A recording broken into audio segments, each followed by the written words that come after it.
Royals baseball is presented by Academy Sports and Outdoors. Tonight from Kauffman Stadium in Kansas City, it's Game 3 of a 4-game series between the world champion Boston Red Sox and the Kansas City Royals. Hi, everybody. I'm Steve Physiak. This is Rex Hudler. And the Royals the last 3 weeks have really been challenged offensively, averaging only 2.5 runs per game. So manager Ned Yost said, I've had it. I'm mixing up the lineup. About time. Actually, managers do that. It's not about time. Ned has confidence in these players. Believe it. Every single night going out. But he's hoping that this order can shake and then bake later. That's right, sizzle. Mix them up. Sometimes it gives these players a little different look, and it makes them feel special, especially Escobar, who loves to hit at the top of the order. Maybe he can set the tone, but it's really important once they get on to get those big hits. Shake and bake. Here it is. Well, I'm the new magic man then. That's right. All right, it's the Royals and the Boston Red Sox. Royals and fans are on the hunt for a blue October. Joel Goldberg is next.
Against the Red Sox this year on a beautiful Saturday evening in Kansas City. Welcome back to Kauffman Stadium. Joel Goldberg out in center field, and we've heard all about the offensive struggles of this team. Just 2.6 runs per game since August 24th. But what's been able to help with some of those struggles offensively really throughout the year has been the pitching and defense until lately. And while the pitching has been good, the defense has been suspect of late, as they have made 4 errors in this series. When the Royals make an error, They are 29-43. No errors, though, 51-23. So what's been going on of late with this Royals defense? You're going to make errors, all right? And some of your errors are going to cost you runs. But what you have to be able to do is cover it. You make a mistake, you make an error, costs you 2 runs, all right, you come in and you cover it. You get those 2 runs back offensively. But, it's been a bit of a struggle for us offensively lately to cover that. The errors have been costly for the Royals lately, usually one of the great aspects of their game. And same for pitching, but Jeremy Guthrie struggled earlier this week. He will try to rebound. First pitch is coming up next.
Royals baseball is brought to you by your Kansas City Chevy dealers. Make your move to Chevrolet today.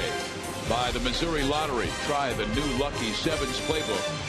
And by ATT Uverse. Find out what's possible with ATT. Call 1-800-PIC-ATT. Mobilizing your world. A big crowd still filing into the K for Game 3 of this important series between the Royals and the Boston Red Sox. John Farrell's Sox have won the first 2 games by scores of 6-3 and 4-2, and he is again going with the youngins up at the top. 21-year-old Mookie Betts and 21-year-old Xander Bogaerts go 1 and 2. Then Ortiz, Cespedes, Nava, Napoli, Bradley, Middlebrooks, and Vasquez. Jeremy Guthrie is the key starting pitcher. He is looking to even his record at 11-11 in Rex. He's coming off his worst start of the year, giving up 8 runs in just 2 2/3 to Detroit. Yep, that was not a good start for Guthrie. Found too much at the plate. In order for him to have success tonight, he's got to be able to stay on the corners, keep the ball down, and use his defense. Now, he's done a great job of keeping the ball in the yard. Just 3 home runs in his last 8 starts. Good job by that, but pitch to defense, stay out of the middle.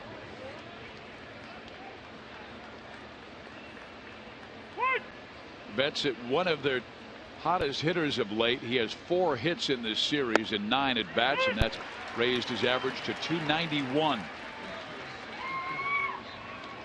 He's playing second base tonight. That is his original position, but that's the first time he will play it in the big leagues.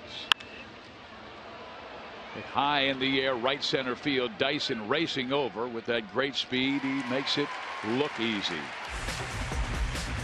Okay, that outfield is always important for Guthrie. He's a fly ball pitcher. So go ahead and let them guys do their thing. They've got great legs. They can all run and they can throw.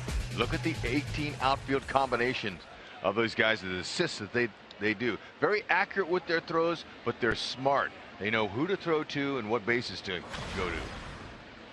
Now Xander Bogaerts, just 21 years old, out of Aruba.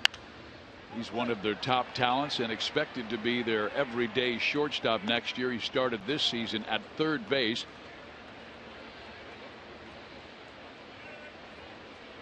He's a nice player.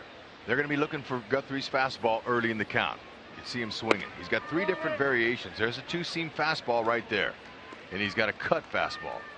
And then he'll 4-seam it upstairs once in a while to change that eye level. He'll throw a curveball and a changeup as well. And he'll try and drop that one into left center field, and will be successful doing that. Now batting over .360 the last couple of weeks for Bogaerts. Sometimes it's just not how hard you hit it. It's just where you place it. You can hit it soft. It's amazing how you find that green grass.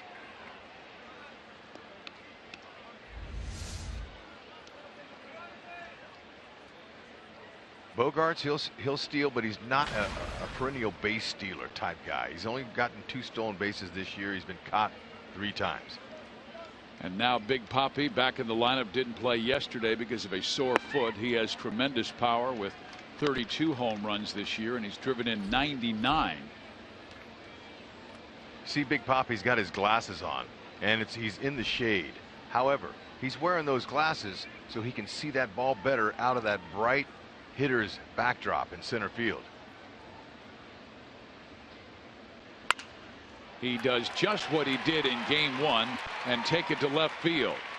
Guthrie raced over off the mound to cover third, and then Moustakas followed him, but David Ortiz with the Royals playing much of their infielders on the right side. You can see that defense. He just hit away from it. He did, but look at that batter's eye. It is bright, and sometimes that can be a shadow for that ball, but not for Ortiz there. He sees this. He's been played like this defensively for the last 5-6 years of his career. So he's really good early in the count, sometimes going to the opposite field. He likes to take a shot to hit a homer, but that one there, he was able to guide it to left where there nobody was. Guthrie breezed through the first inning, then had trouble in the second and third against Detroit. Now facing Cespedes. And Youenis takes strike 1. 21 home runs, 94 driven in, and 27 of those with his new ball club, Boston. He came over before the trade deadline and the big John Lester deal. He runs well, and he's got some pop. Guthrie, I mentioned, he's done a good job of keeping it in the yard. Right-handers have only hit 3 home runs off of Guthrie. Lefties have gotten the better of him with 19 homers. But right here, Guthrie wants to continue to hit the corners and stay down and use that defense and get Cespedes to ground into his 13th double play.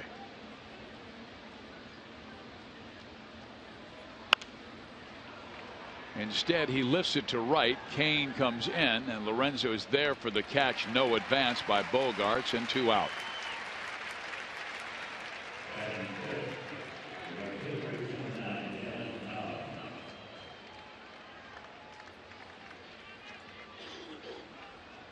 So Guthrie now will face Daniel Nava, who was a pain in the side of Yordano Ventura in the 5th inning yesterday, coming up with a 2-out base hit to left field that barely glanced off the glove of Alcides Escobar and rolled into left field.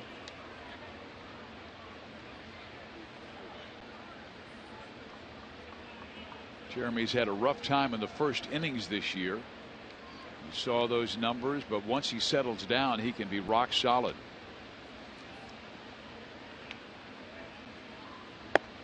Before that last start against Detroit, where he fumbled a little bit, he had pitched very well since the beginning of August. His previous starts before Detroit, 4-1 record and ERA of 3.2. And that includes his last start at the K, where he was outstanding, helping the Royals beat Texas, and he allowed 1 run in 7 innings.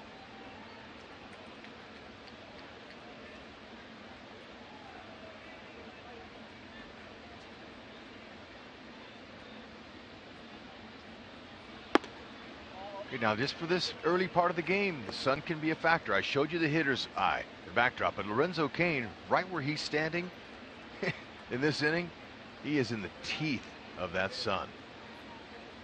A good shot from behind him, but you can show him right before the pitch, he puts that glove up or his hand up so he can see it on contact. Hopefully Nava doesn't hit a line drive right at him. That could be trouble.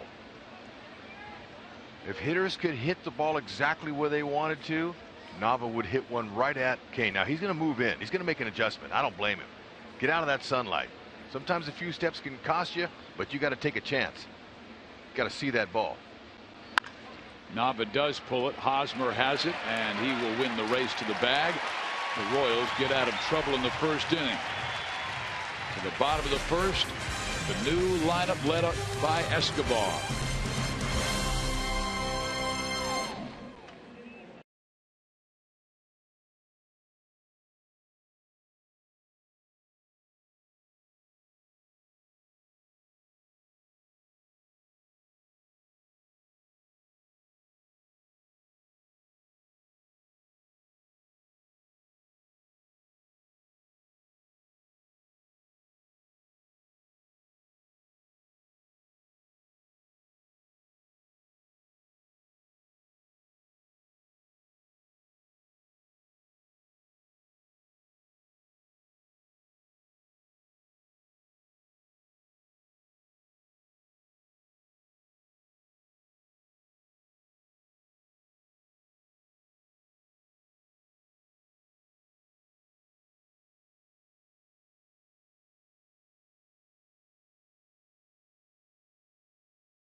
Hoping to provide that offense and enthusiasm with a win at home.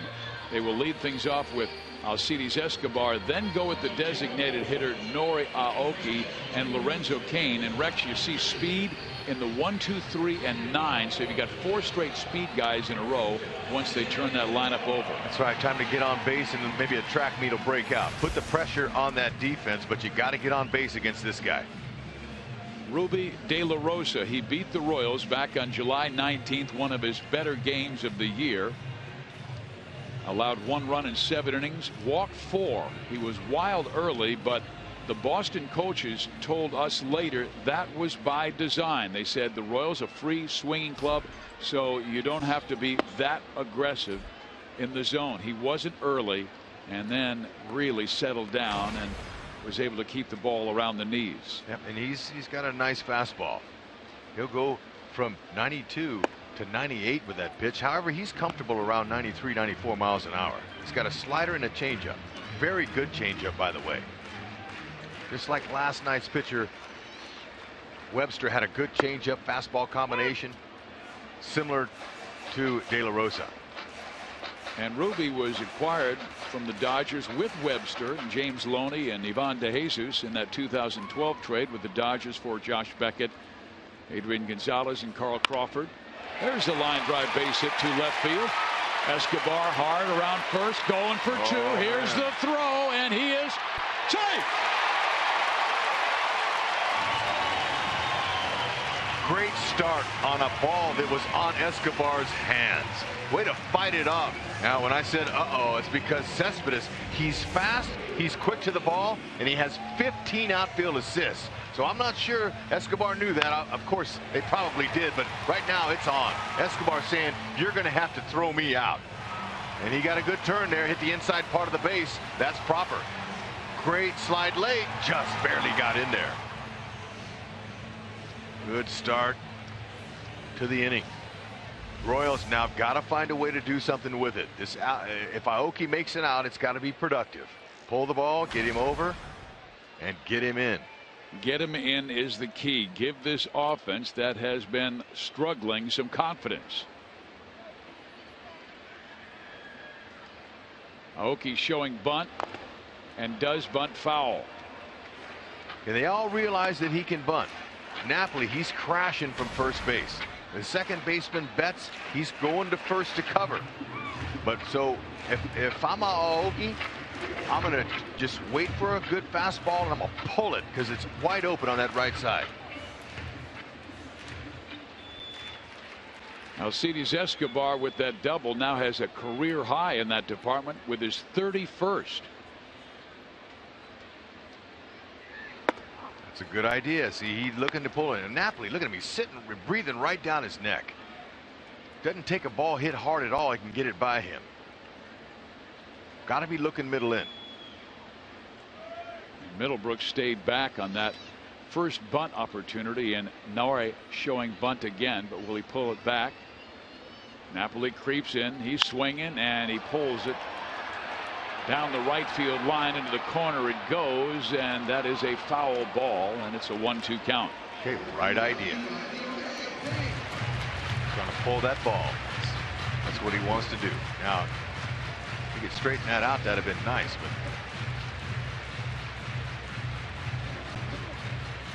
see if you can recognize that pitch. Get the job done.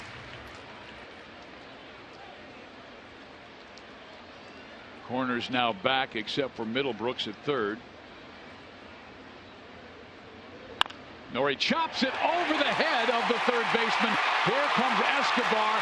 The throw by Cespedes is not in time, and the ball gets away, and Aoki goes to second.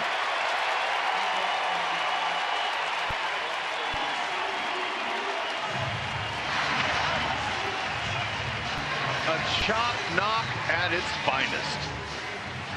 Couldn't get the ball in to pull, so he went away with the pitch, and Aoki just abbreviated his swing. That's very good touch. Stayed on top of the ball. Third baseman in. So far, so good. This was a very close play at the plate. Vasquez had to rush the tag because Escobar got such a good jump on contact. Important that the Royals score first. When they do, their record is 56-19. So it's a nice way to cross that plate early. And Aoki was able to move up on the throw that got away from Vasquez. Now it's back to square one. Same thing. Kane early in the count would like to try to move him over to third base.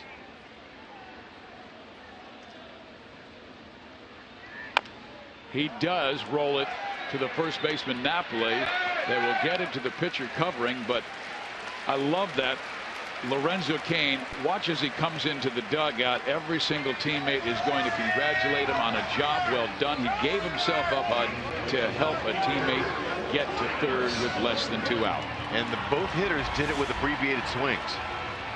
Cain, he looked like he was trying to do that, a swing and bunt. Oh, man, that's nice. Okay, he got the pitch he wanted, and as good as he is at getting infield hits this year, he just missed that. But like you said, look at the love being sent around. And I love the smile on his face. He made it out, gave himself up. Royals with a chance for a 2-0 lead. They'll throw to third, and it hits Aoki in the back, and Aoki will score on the Vasquez error.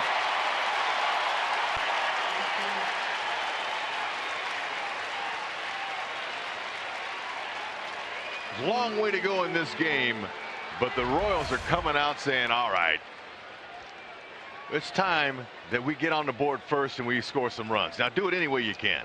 And this is, again, he was a little bit off that base. Now, had that throw been a good, accurate throw, they might have gotten him. But maybe the tide is turning. The ball early in this game bouncing the right way for the Royals. Alex Gordon, shallow left center. Cespedes is there and makes the catch for the second out. And to do it the way they've done it against Cespedes, challenging him early in the game, this young outfielder has a tremendous throwing arm. Escobar barely beat it out to second base, and then they were able to score on the Aoki chop knock. Another good throw by Cespedes, though. Here is Salvador Perez, 1 for 8 in the series, and just 3 hits in his last 29 at bats. That has seen the average drop to 262.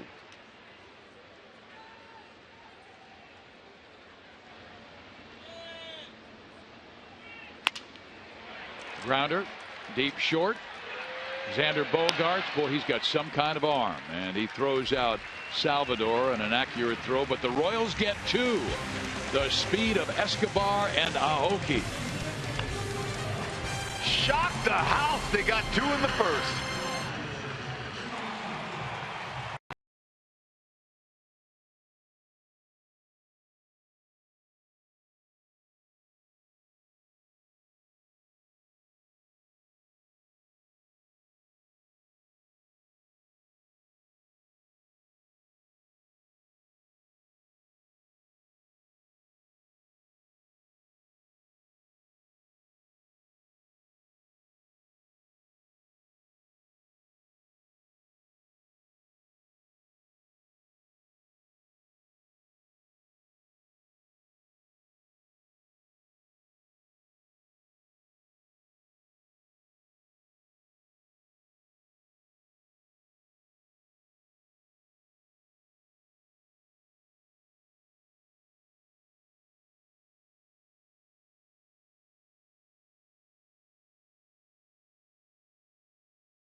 Leading the way, and here's our sprint question of the day. Who holds the Royals record for most career home runs versus the Red Sox?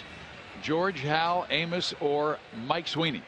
Now you can text A, B, C, or D to 432-432. Well, it was on this date in history, way back in 1976, that George faced his brother Ken Brett, who was the Chicago White Sox pitcher. And that was the second game of a doubleheader. And the first time that ever happened, or the last time that had happened, was when Wes Farrell played his brother Rick back in 1938. But George got a couple of hits in that game, a single and a double.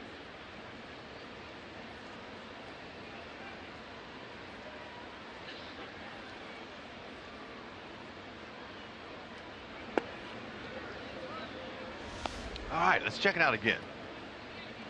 Most career home runs versus the Red Sox. You know, right-handed hitters got to have that mark. I'm going with my 2-time hitting coach, B, Hal McRae. I had the pleasure of having that gentleman as my hitting coach for the Montreal Expos and the Philadelphia Phillies. I'm going to go with Amos Otis because I remember him going over the monster a lot. Well, I'm sure he did, or his name wouldn't be on that question. But someone's got to pick a winner for us tonight, folks. Now, George could take it over the wall, but they have that short wall at Fenway as well. And here is Mike Napoli, who's taken a lot over the monster. Helped this team win a world championship last year. They've won 3 in the last decade.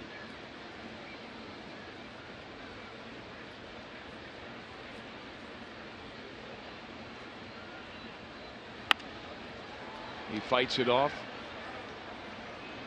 Napoli batting .252 with 17 home runs and 55 RBIs. Throughout his career, he's been very clutch. Now 32 years of age, out of the state of Florida.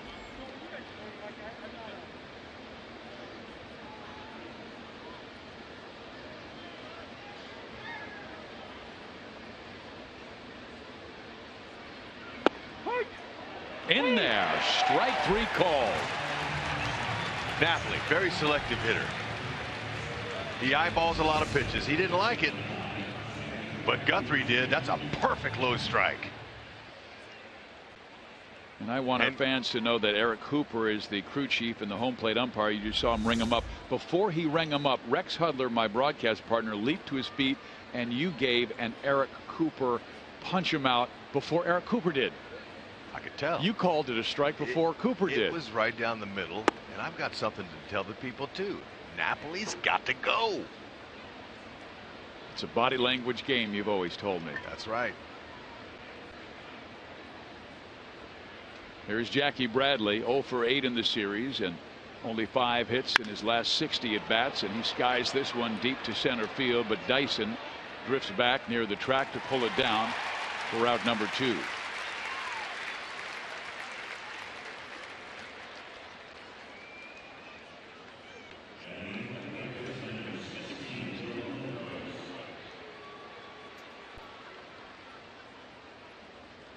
Guthrie, a veteran, he has been there before, a cool customer.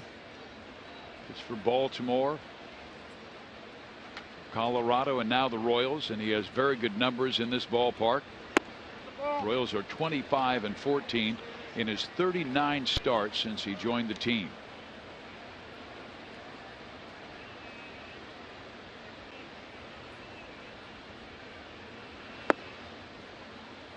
Will Middlebrooks, 3 hits and 8 at bats. He was a key reason the Red Sox won Game 1 6-3. But he has had to go through wrist and thumb injuries this year, and that's why his batting average down to 190. He hasn't had that many opportunities. All injuries are tough to overcome, and especially in a day-to-day grind of baseball. So you learn how to play through a lot of those, but some of them you just can't. And when you have injuries to your hands, that's even tougher. Guthrie loses it. A 2-out walk, the first for Jeremy. Guthrie's done pretty well with free passes, just 7 walks now over the last 8 games. Down at the bottom of their order, they don't have hot hitters. Bradley hitting .208, Middlebrooks 190, and Vasquez 214. And that one gets all the way back to the screen. Poorly thrown, and now man will be in scoring position in Will Middlebrooks.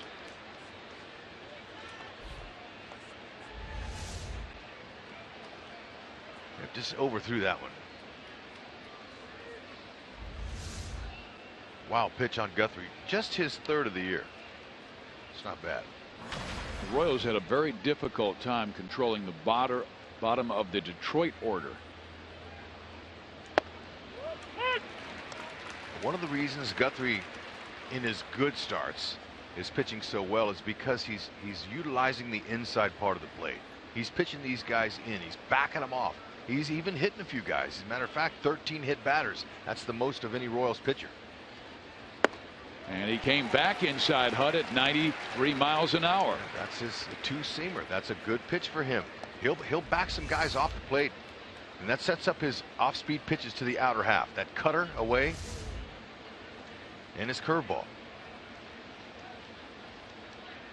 Got to get him off of it. You can't let him sit on anything, especially one side or the other. Guthrie likes to stay on the corners away from righties.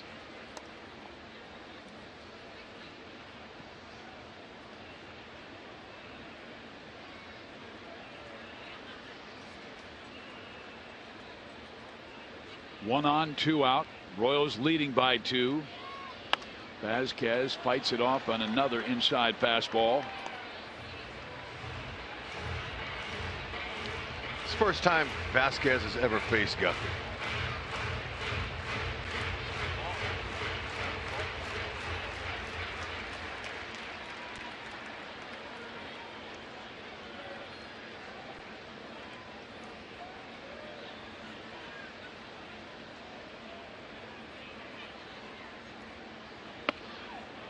Again, he is just pounding him inside, but now has a full count at 3-2 and does not want to lose Vasquez because the guy on deck, Mookie Betts, has really been swinging a hot bat.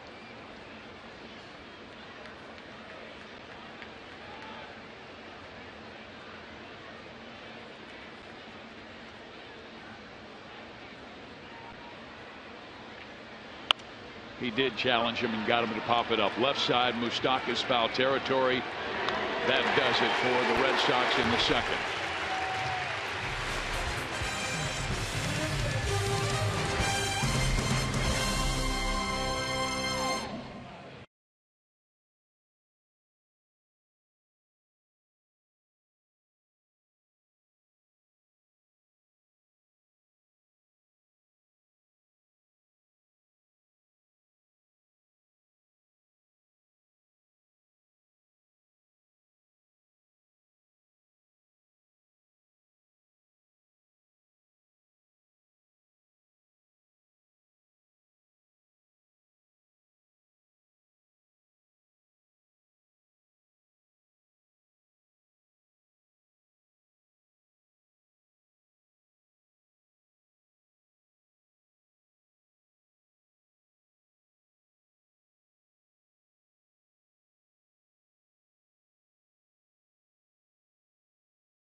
Lead. Eric Hosmer is the theme of our AT&T U-verse rewind with this big fly last night. That's right. 7th home run, 50th ribbies attached to that. Look at him, how he made contact, but man, his front side brought him back. He leaned back on that, got some height on it, and just picked a nice evening for that breeze. It was blowing out. It helped him reach that first row. Tonight, breeze is blowing a little bit differently. It's going from the right field foul pole to the left field foul pole. Still, if Eric Hosmer gets a hold of one like he can, there's no wind going to stop him. He became the 6th Royal with 50 or more RBIs and hits that one to right field. Coming on is Daniel Nava for the catch and the first out.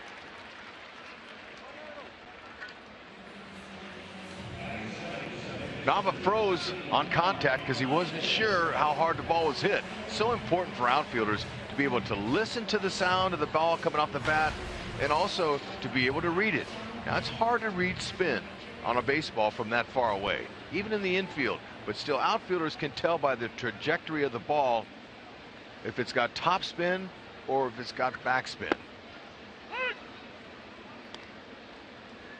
Here is Omar Infante, and we've told you all along he's been playing through pain with that injury to his right shoulder. Still not 100%, but it has been affecting not only his defense but his offense. He's 0 for his last 11 and batting right around .220 since the All-Star break. It's really affecting his turn on the double play when they get it to him. He's been flipping a lot of balls over their sidearm, and really you're missing a lot of velocity. Got to be able to get on top. Well, he hits it perfectly that time to right center field. We saw that a lot when Rexy was hitting from the 6 and 7 spot in the Detroit lineup last year when he hit 318. He's able to see this one. That ball's elevated right on the corner. 86. Changeup that didn't do much, just floated up there. Stayed short with his swing and went with the pitch. So Infante on. A changeup sped his bat up, made it faster.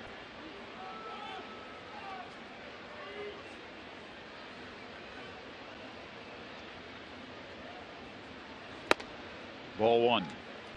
Royals trying to get back into first place. They started the night a half game back of Detroit at 80 and 66, and the Tigers right now are trailing Cleveland 2-0. That's Lobstein on the mound for Detroit, and Danny Salazar has really thrown well in the second half for Cleveland. In the air, shallow center.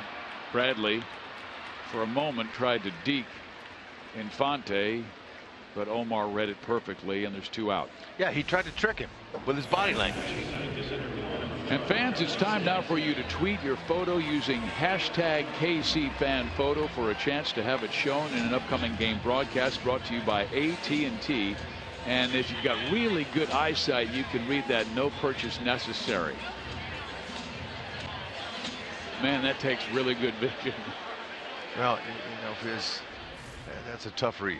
And if you're reading it on your iPhone, impossible. But really happy to have the fans. Here is Dyson. And their pictures.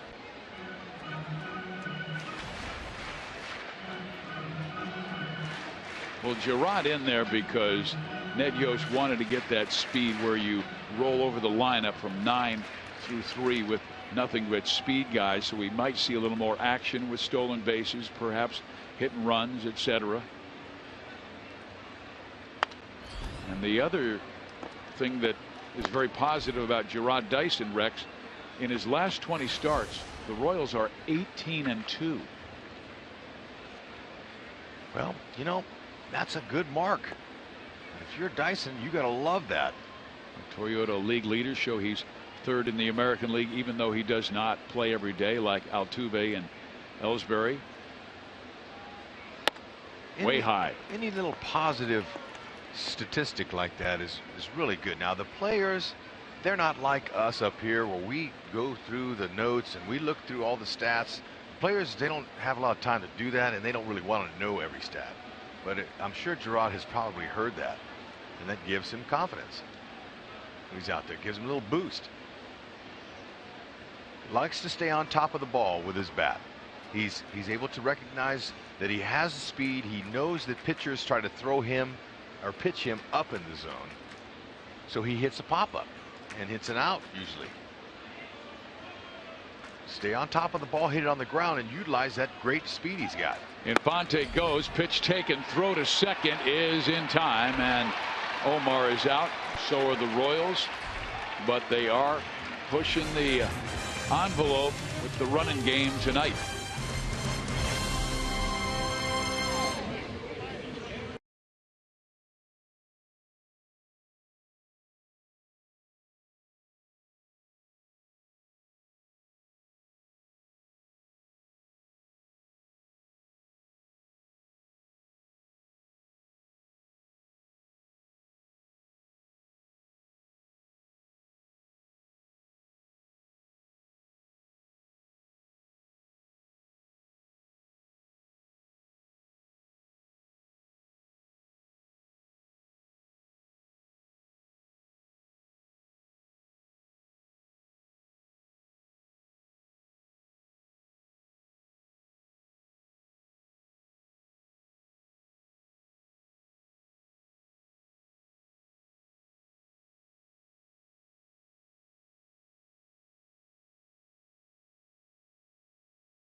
Is brought to you by Panera Bread. A new location is opening September 20th at College and King in Overland Park.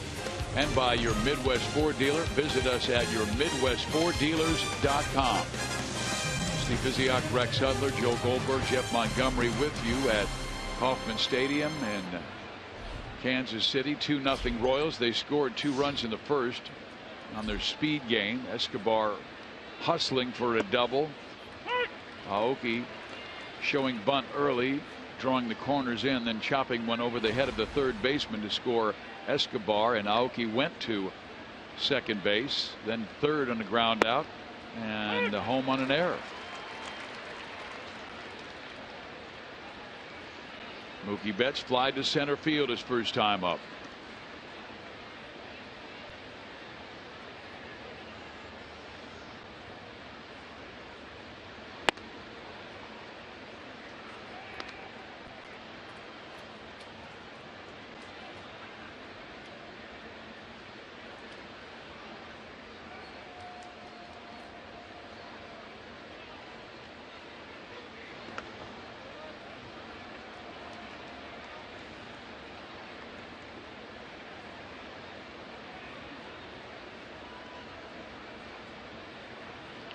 Mookie Betts, he's getting a start at his natural position, second base. He's done a nice job in the outfield, though. Really increasing his stock. You get a player that can play outfield and infield, he's extremely valuable to you. Good speed. Challenge him here, though. No free passes, make him earn it. And this is one of the more patient teams in all of baseball. Ground ball third, and bobbled by Moustakas, his third error of this series.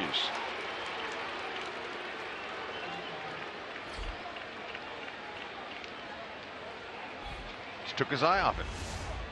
He makes these plays all the time. Comes in, gonna get the short hop. Actually, he got it before the short hop, and he missed it. That's all I can tell you. For the Royals defense, that is their 100th error this year, and they now have 21 in their last 14 plus games. It's not good. You've got to be able to help out both their offense and their defense. There's a pitch in there. You cannot give any team in Major League Baseball extra outs, and that's one extra. And hopefully Guthrie will be able to keep that ball down and get Bogarts to. And I'm sure Moustakas is thinking, hit it at me. Let me turn the 5-4-3. You hope. Instead, it's to center field. Dyson makes a nice running catch. Betts back to first. Don't let the end of summer stop you from coming out to the K for this upcoming Tuesday's game. You can now receive Field Plaza tickets for only $10 and High B infield tickets for only $5. This deal is only good for Tuesday's game, so make sure to take advantage of this end of summer special now by stopping by the Kauffman Stadium box office, visiting Royals.com, or by calling 1-800-6-ROYALS.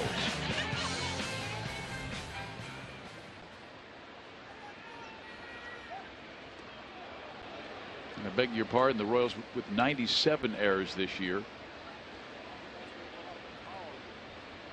Still too many lately. And it's hard to explain why that happens, but everything comes in bunches. And then they've been way too many routine boots out there. They're keeping Moustakas in the left side because Ortiz has been so clever going that way, hitting away from the shift. Last time they had Moose way over on the right side of the diamond. And David just flipped his bat, stung a line drive to left, got on.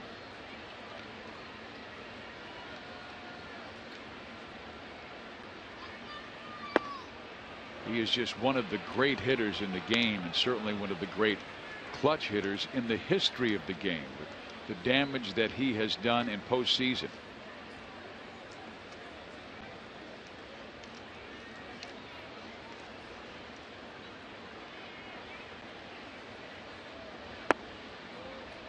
Barely low. Coming into the season, he had 19 career walk-off hits with the Red Sox. He's hit 3 home runs off Guthrie in his career, 9 RBIs. Guthrie knows it. He's trying to keep the ball away from him, make him go to left field again. He was able to get it in. Evens the count at 2 balls and 2 strikes. He's extremely quick with his bat at his age. Takes good care of himself too. He may not run, and you know he's not a guy who's gonna be able to burn it, but he sure can turn that ball around.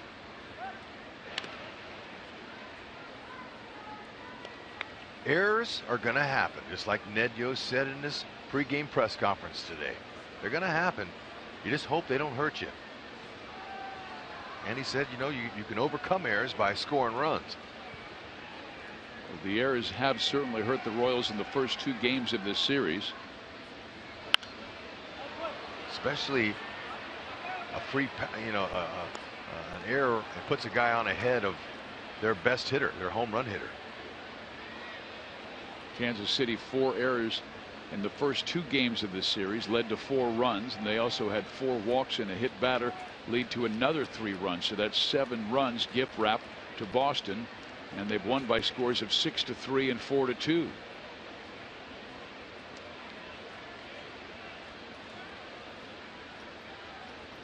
Runner does not go, and the pitch low and in, 3-2.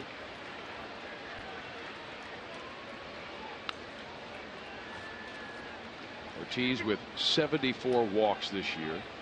Good chance Betts will be running here. Chance to strike him out, throw him out. He does go. Pitch is swung on and hit down the right side. So Mookie Betts will make it to third, and Ortiz is 2 for 2.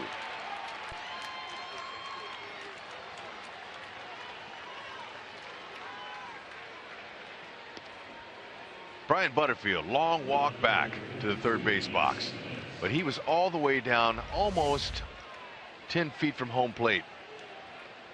That ball's hit. Mookie Betts runs well. Now watch Butterfield come down here. Look at him. Look at the third base coach. He's watching the play, holding the runner from all the way down there, not even in the box. And that's okay. Every third base coach is different, and the runners know that. They know where to look for him. When that ball's behind you, you can't see. It's up to the third base coach. Butterfield, he's a world champion third base coach as well. 2 on, 1 out. Cespedes up. Strike 1.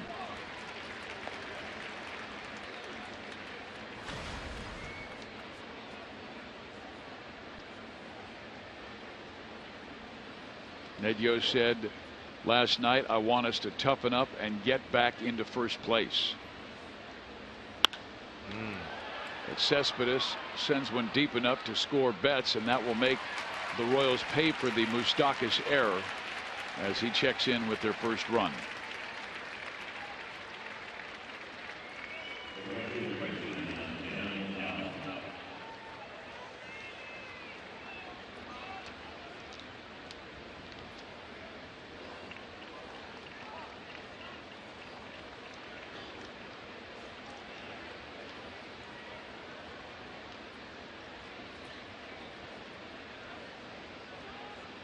So now the batter Daniel Nava, who grounded out to first his first time up. Eric Hosmer will play off of the bag. Ortiz does not run that well, and the pitch wanders outside for ball 1. Ned said, Rex, I want our team to look at the situation and say, let's go. We've got to get ourselves back in first. And what that means is to just do what only you're capable of doing, and nothing more. That means make the plays that you should make, get the runners over, try to come up with a big hit. Those are things that don't always happen, but there are things you can control. Don't try to do too much.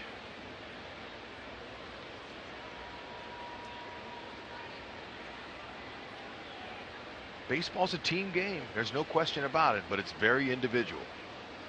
if that makes sense. Because you're up there in that batter's box, you're all by yourself. You've got to perform. Guthrie, he's on the slab. He's on that mound. It's up to him to locate his pitch. And then, once he lets it go, the hitter hits it. Teammates got to respond.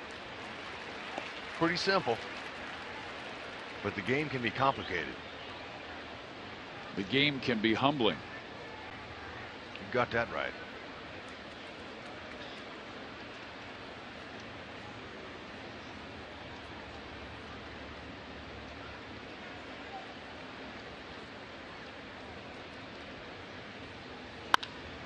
Nava to right center field. Kane races over, and it's Dyson instead cutting in front and making the catch. That will end the Boston third, but a sacrifice fly scores a run to cut the Royal lead in half. Whew. Near miss.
Bottom of the third inning. Meantime, Detroit has tied it up with the Cleveland Indians at 2 as Torrey Hunter's sacrifice fly tied that game in the third.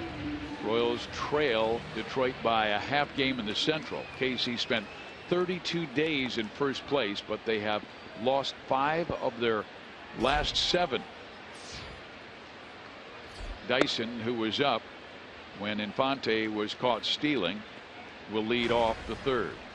Yep. And Dyson, in his last time he came to the plate, he had what I call a bonus at bat. He saw 4 pitches before Infante got thrown out at second base, so those are free looks at the pitcher before it counts on your record.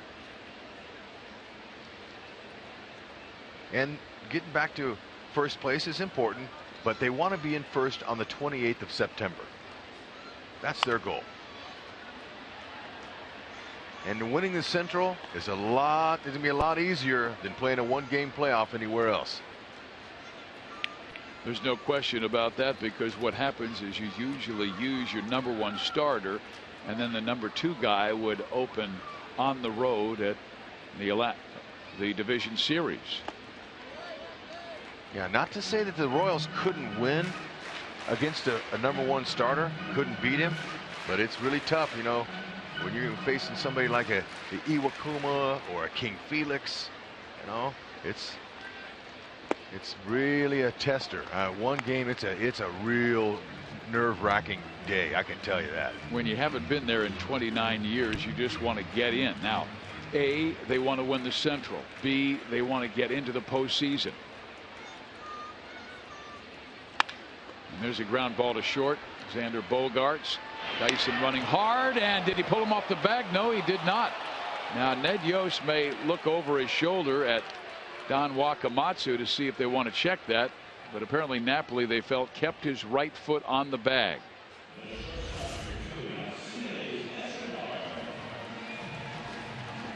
He just had his right toe on there.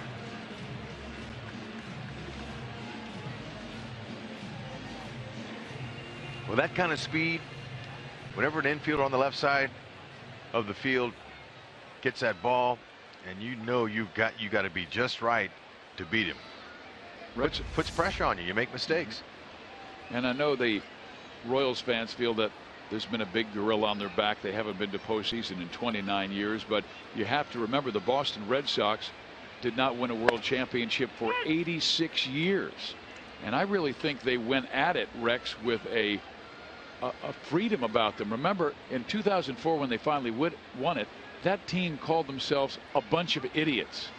Goofy guys that just played the game as hard as they could. And I thought it was a great spirit, but there was also a great release. And that was a team that rarely did we see press that year. Nope. And you know, that's called team chemistry. The Royals have good team chemistry. These guys have energy. They have passion. They celebrate each win in the clubhouse. Each night, whenever they win, they pick a player of the game, they celebrate for 5 minutes, and then it's over. But James Shields has really helped in turning the environment around in that clubhouse. And Alex Gordon said after last night's loss, I don't think it's pressing. He said it's frustrating. We're not playing the way we're capable of playing, and you're not going to play your best baseball all the time, but you have to be a man and accept it. Come here tomorrow, meaning today, with a new attitude and get it done. And then Gordon later said Detroit was out of first place for a while and got it back. Why can't we? Yeah, and they will. They're playing, you know, for not playing their best baseball, being a half a game out of first this time of the year on September 13th. This team, they're ready. They just gotta believe. First two Royals ground out. Well, Captain Jerry Kahn Baton of Pumper 8A is a 23-year veteran of the Kansas City Fire Department. He was diagnosed with multiple melanoma in 2012. Jerry has had 3 stem cell transplants, with the last one successful, and will now have T cells infused back into his system every 3 months for at least 3 years. Despite the bumpy road that Jerry has been on, he is here tonight celebrating with his family, friends, and fellow firefighters as part of the Kong Strong Day at the K. Way to go, Kong. Your fight is not going unnoticed. You are encouragement to all. Congratulations on getting that Buck O'Neil legacy seat tonight. Tell you, those firefighters, they are a team. The count, 2 balls and no strikes to Nori Aoki, who singled, knocked in his 37th run of the year last time up. Shows bunt, pulls it back, takes a strike.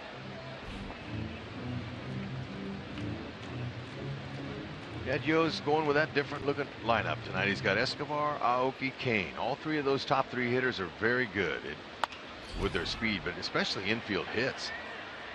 And then you put Dyson into the 9 hole. There's 4 guys that have potential to really cause some havoc on the bases. Escobar 24 infield hits. Aoki 25 infield hits. Kane with 23. Dyson with 22.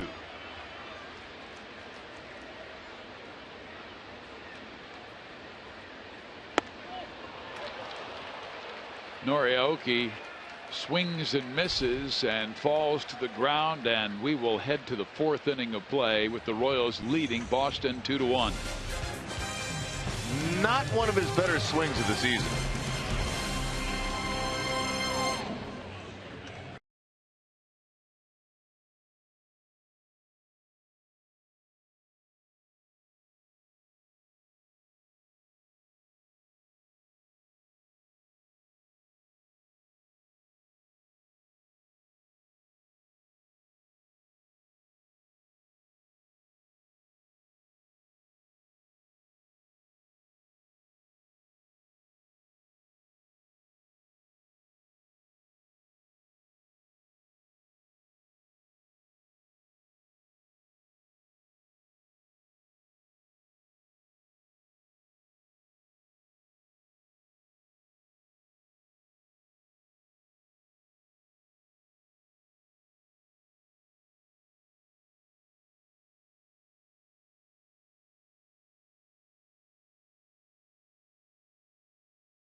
check out the John Mellencamp live in concert at Arvis Bank Theater at the Midland on Valentine's Day, February 14th. Tickets for the concert are on sale now, and come to the K next Saturday for a fan appreciation day, as we will be raffling off 6 sets of John Mellencamp tickets, including 1 grand prize of 2 VIP tickets to the concert and a $50 gift card to the Power and Light District.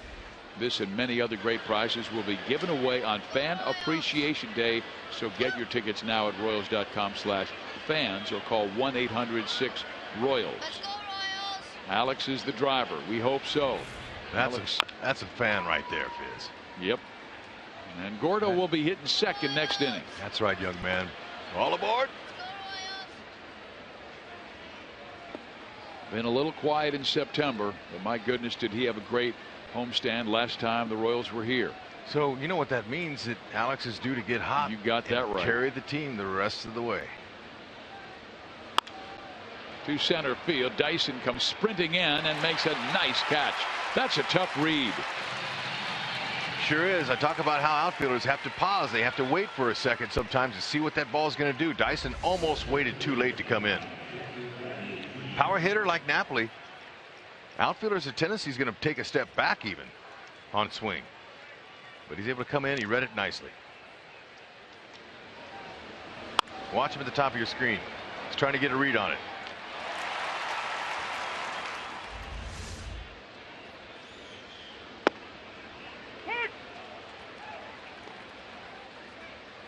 Now Jackie Bradley, who they hope will be their everyday center fielder for many years.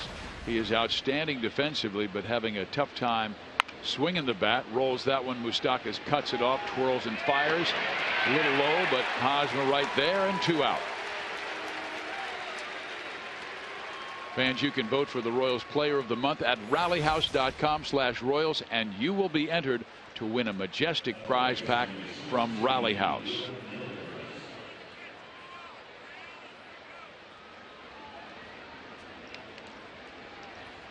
Gordon's a candidate. I'll say. Shields probably a leader in the clubhouse.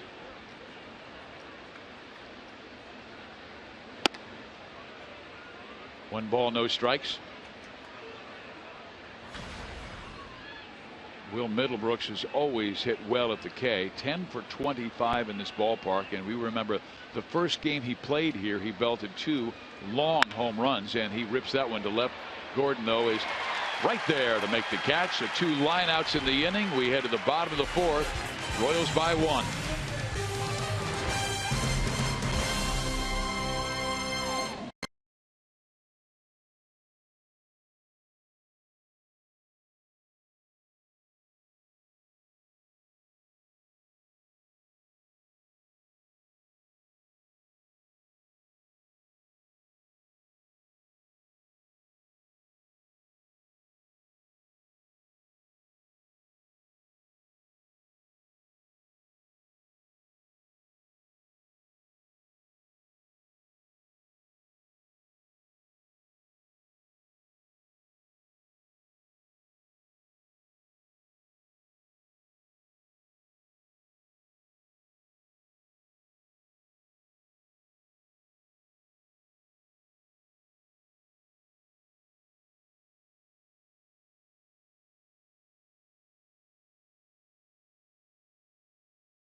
It's brought to you by Ram. Come in and get a great deal during Ram Truck Month going on now.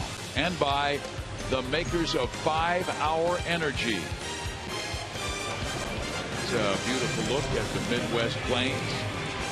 Some of those beautiful flowers, wildflowers. They spread outside the stadium. Wild grass. Natural. So pretty. The heartland.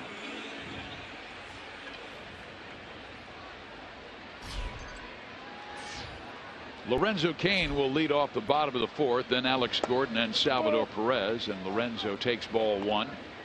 Royals would like to get back at Ruby De La Rosa. He gave up 2 runs early, but only 1 hit since.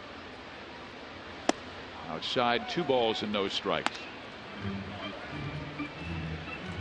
Okay, right here, it's got to be your pitch. This is what Lorenzo's thinking. He told me yesterday he's trying to stay off of pitches that are not his.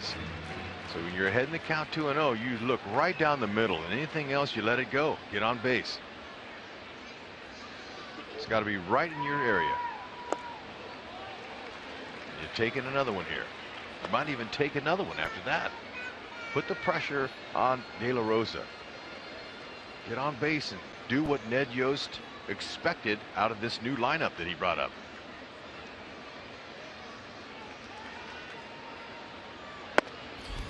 He does deliver a strike. Now the count at 3-1. That fake bunt like that sometimes, maybe once in a while is okay to do. But I'd much rather see a guy stand in there and key on that pitch and watch that pitch all the way in.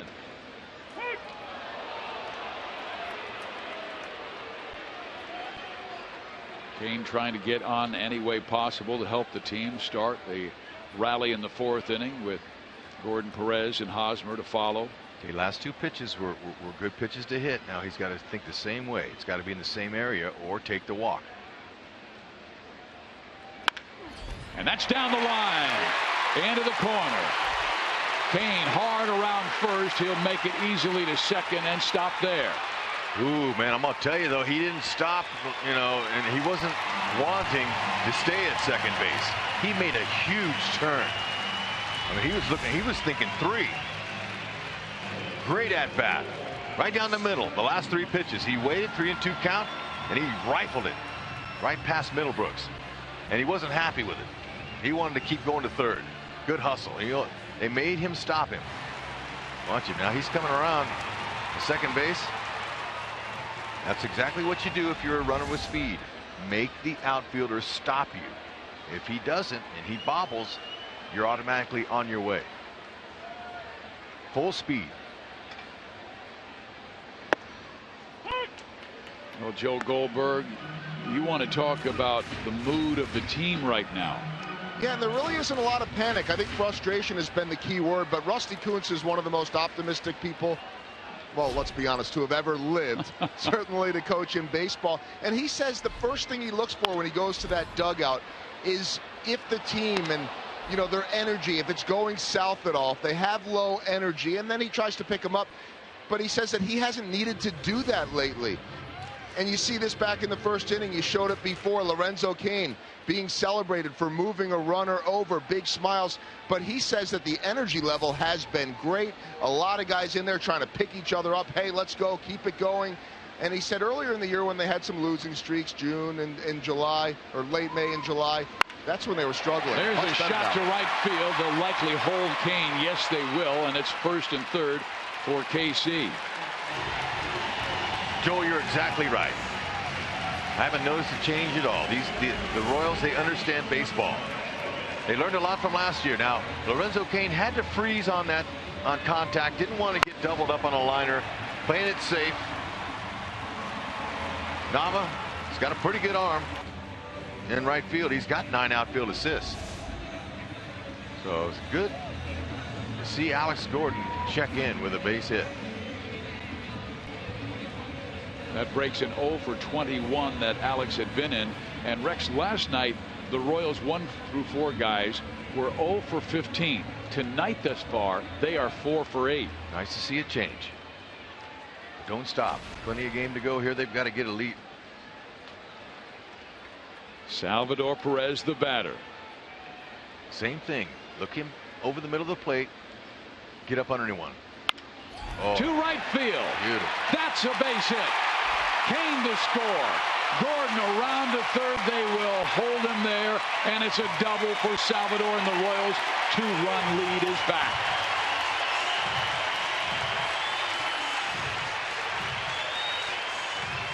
Salvador Perez just put a thing out there. That's what you call it, a thing. 97. Great to see him thinking that way. And it got him, and it landed perfectly. That's a thing.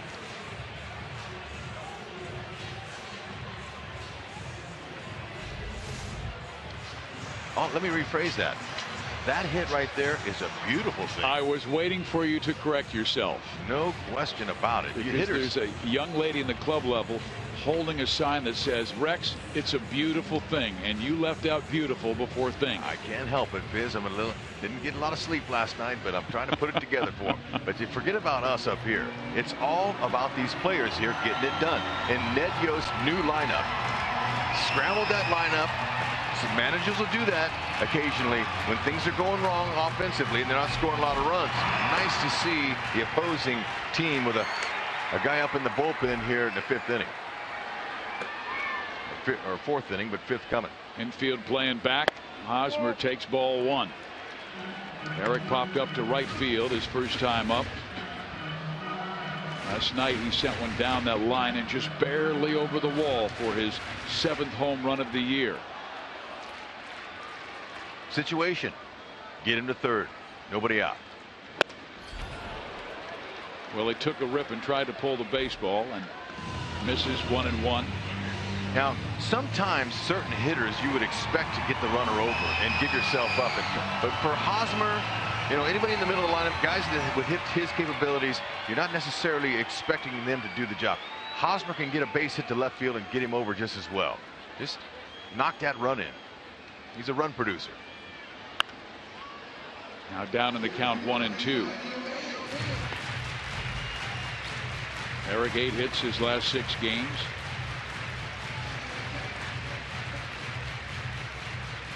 De La Rosa has given up a .303 average to left-handers this year in 4 of his 10 home runs allowed. Gordon at third, Perez at second. Change-up slider could be coming. Off-speed pitch. Vasquez wants it down. Took a mighty rip and will strike out. So now will be up to the veteran Infante, and let's see how they play that defense. If they may bring the corners in and leave the middle back, and that is how John Farrell will play after you see the strikeout of Hosmer. Yeah, that was the changeup. It was up in Hosmer. You could see he was just out in front of him. Mechanics looked good there. He wasn't charging too hard towards the pitcher's mound. Just got fooled with a pitch.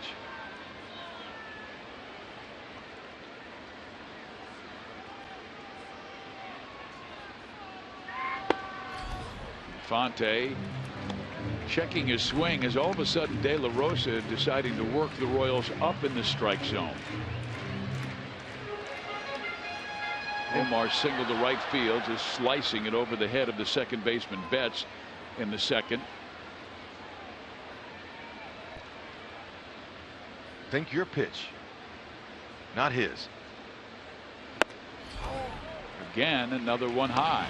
And at that velocity, believe me, when you pick up that release point, it looks good to hit, but it's tough to square it up when it's elevated. Now bring him down.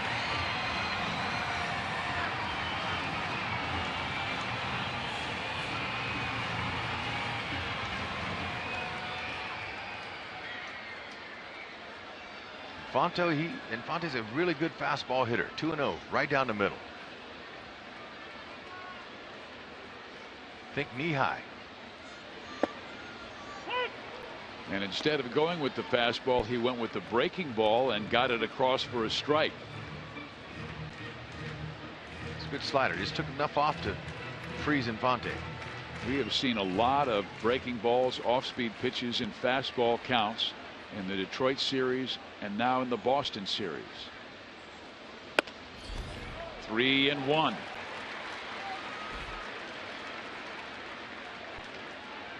Left-handed bat Moustakas is on deck.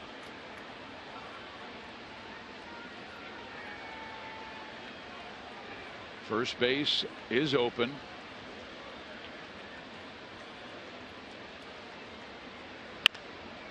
Down the line, Middlebrooks goes across the diamond. Gordon will score the run, and Perez goes to third, and the Royals take a 4-1 lead.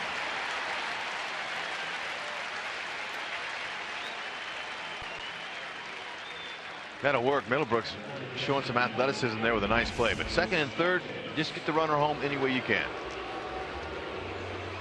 Caught it on the short hop. Threw off his right leg. Got it there just in time. Rex, I thought for a moment he might go home, and I wanted to get your thoughts on that. Well, he's off balance in the air. He'd already made up his mind he's going to get the out at first, so it's hard to stop in mid play and plant your feet and go home.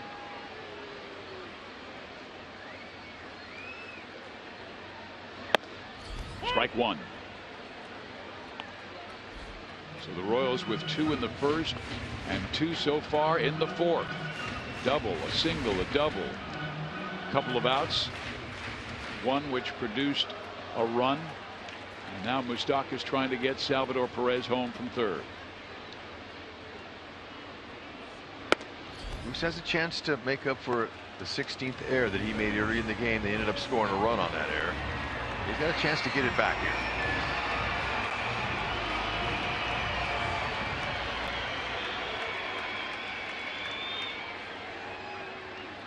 Whoa, whoa, whoa, whoa. That's a balk. How about that? Yeah. Ruby De La Rosa balks in Salvador Perez, and Salvi says thank you very much, and the Royals lead it 5-1. John Farrell coming out to argue. That was plain as day. He bobbled it. He was coming up after he got the sign. He was coming up to get set. Then he bobbles. That's a balk. Yeah, you cannot do anything, and that's called deceiving the base runner. I don't understand what Farrell's talking about.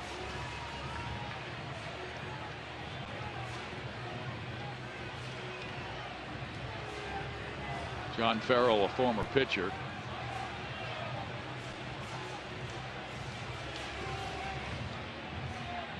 Moose doesn't get an RBI on that, but I'm going to give him one. He was standing there when the balk was called. He made De La Rosa a little nervous.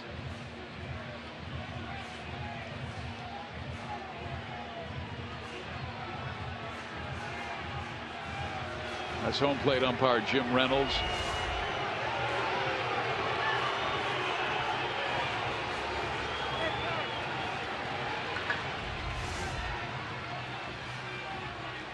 So the Royals right now with a 5-1 lead with a 3-run fourth.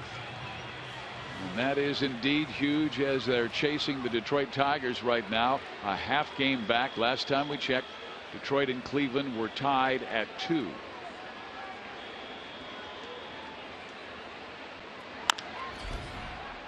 Right side, Napoli will take it.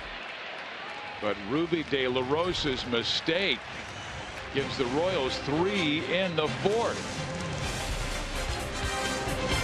Oh, great to see that inning. 3 runs. It's a beautiful thing.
who wins the hot dog derby? It's Mustard with a dive at the end.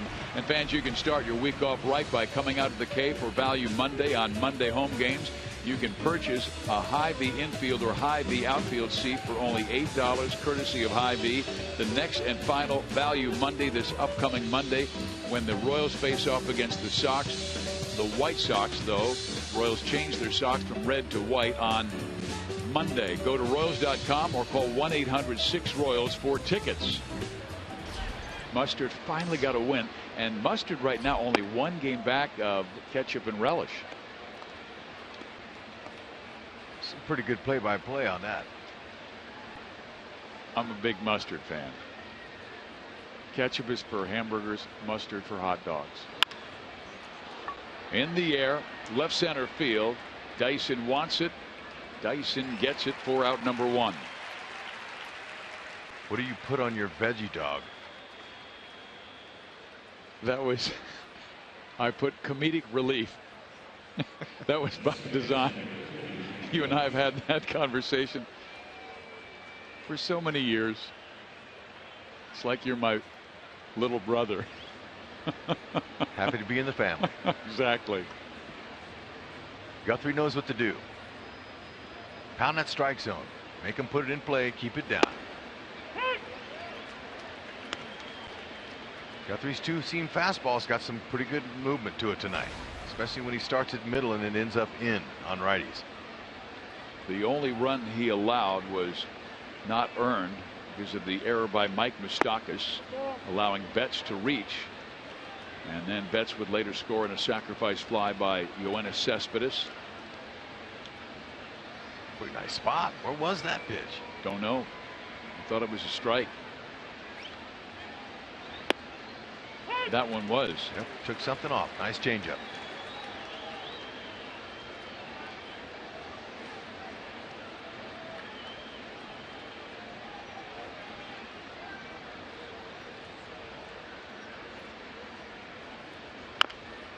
Slow roller. Guthrie will handle it and get the out.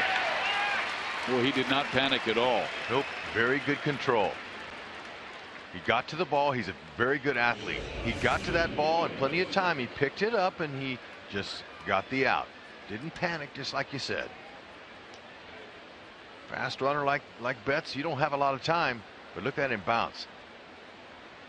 And going down with that bare hand, you want to make sure you see that ball in your hand. Don't pull your head up too soon or you'll double clutch and miss it. Nice play. Now Guthrie wants not only to get Bogarts, but if he gets Bogarts, that means Ortiz will be leading off the 6th inning with nobody on base. Stay away from the big boys in the middle. Ortiz, Cespedes. Looks like he will get it done. That's a troublesome sky, but Alex right there and pulls it out of the sky, and it's a 1-2-3-5 by Jay Gutz. That's right. Twilight. Keep your eye on it.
takes us to Detroit. Victor Martinez gave his team, the Tigers, the lead, and Mike Aviles puts the Indians back on top. This in the top of the 5th. Aviles with the double.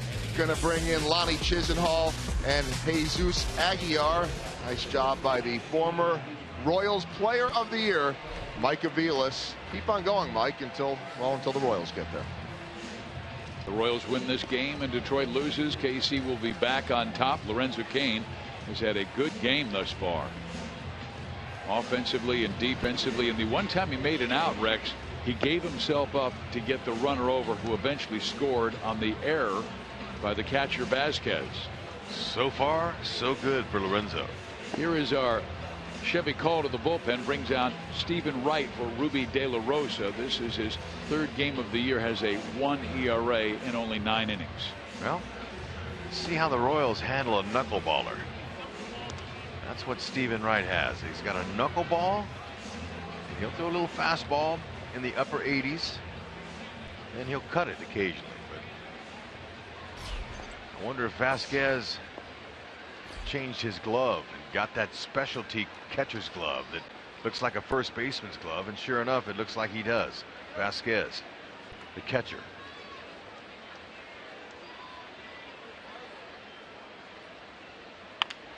A chopper to the second baseman. Dyson is out at first base.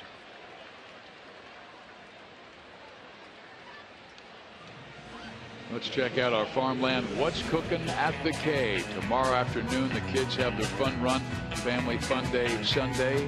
Monday night, Value Monday. And Wednesday night is Bark at the Park. You can bring your favorite pooch to the park on student night as well. How about that?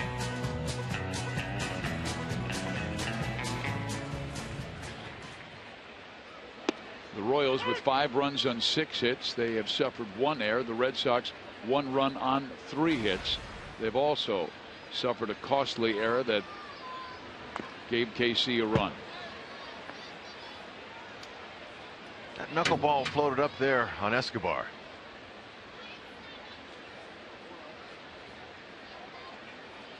Gerard Dyson, he swung at the first pitch. Hadn't seen Stephen Wright before. Well, check out a couple of his pitches. See what that knuckleball's doing. See if you can get on base.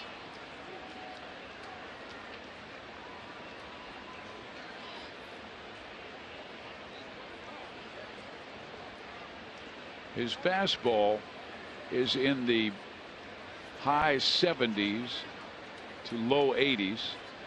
And then he has that knuckleball that's smack to left field, driving Cespedes back, where he will make the catch. But as the comedian Stephen Wright would say, okay, so what's the speed of dark? Here's that knuckler. Yep, and the knuckleball is thrown with no rotation, and therefore when the pitcher lets go of the ball, he has no idea where it's going to end up lots of times. Now they aim it towards first base, but when it doesn't have any rotation, it catches the air pocket that's out there, and it has a mind of its own. It goes wherever, and that's why a catcher has to have a little different glove so he can handle it. You can see Vasquez, he couldn't catch that one. So he's got a little bigger glove. It's almost like a first baseman's glove, but it's bigger. It's lighter. It's a fastball. At 82 miles an hour. He started throwing the knuckleball in 2010. And the Red Sox, of course, had a great one in Tim Wakefield. Now he's fallen behind Aoki 3-0, so he'll likely have to come back with the fastball.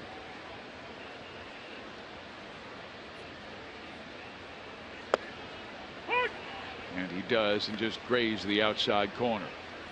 And really, those fastballs, if he stays with them away like that, that's right where Aoki wants it. Middlebrooks is in on the grass. He could slap it right by it. That's what he tried to do, just couldn't get it there. Best way to approach a knuckleball pitcher is really just to kind of have a short swing and try to just meet it. If you overswing, lots of times you're going to miss. A chopper that will find left field. So Aoki with his second hit of the night.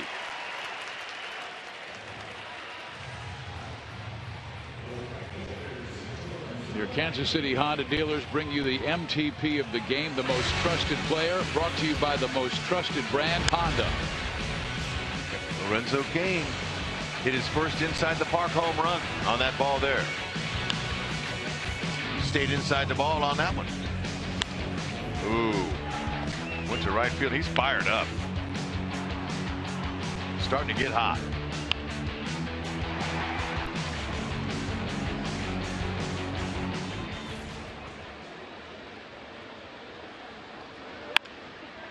He goes to right field, but drifting back is Nava to make the catch, and Stephen Wright was able to get the Royals out in the 5th. To the 6th we go.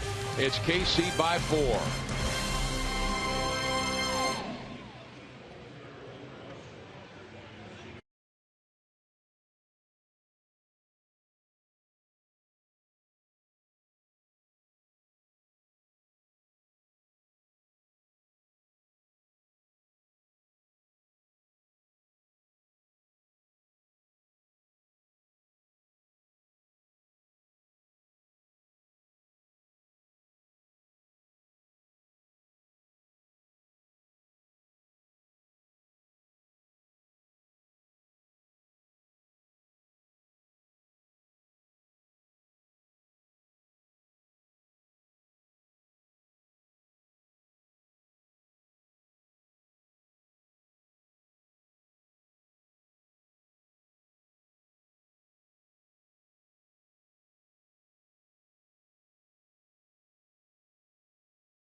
Big Papi loves to visit with other players from the other team. Said he sought out James Shields the other day and said to Shields, look, you're one of the only guys with playoff experience here. As the veteran, it is time to bring it.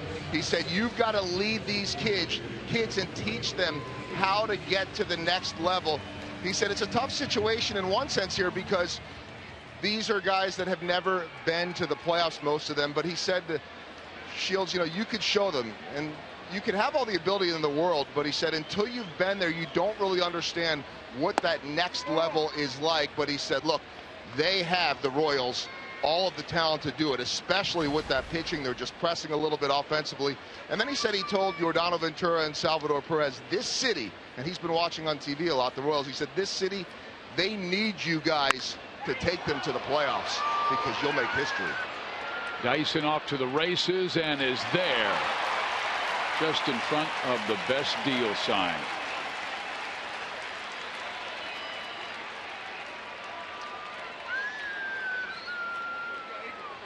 Rex, I went down to the plaza today to have lunch with my wife, and I saw a lot of people walking around with Royals gear on, T-shirts, hats.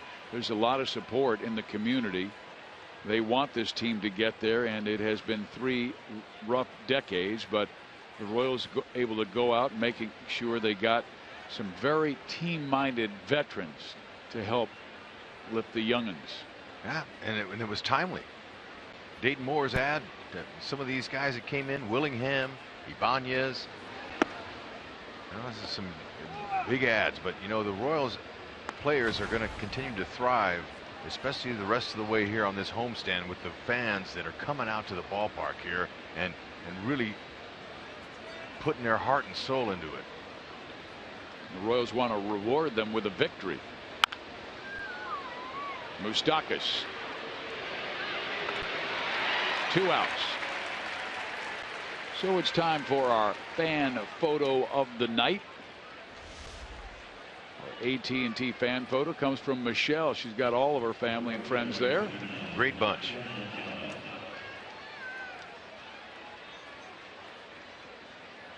Thank you, Michelle. Believe me, Kansas City, we saw a lot of blue in the stands at both Yankee Stadium and at Comerica Ballpark in Detroit.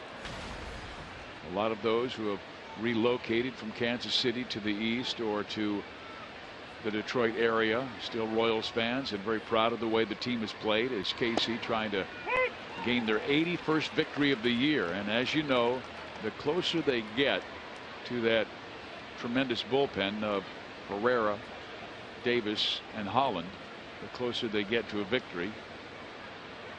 Kansas City 58-3 this year when they lead after 6. One more out and they'll be after 6 for the opposition. Meaningful games in September is what all I've heard in just the short 3 years I've been here. And last year there were some meaningful games in September, and this year it's even closer.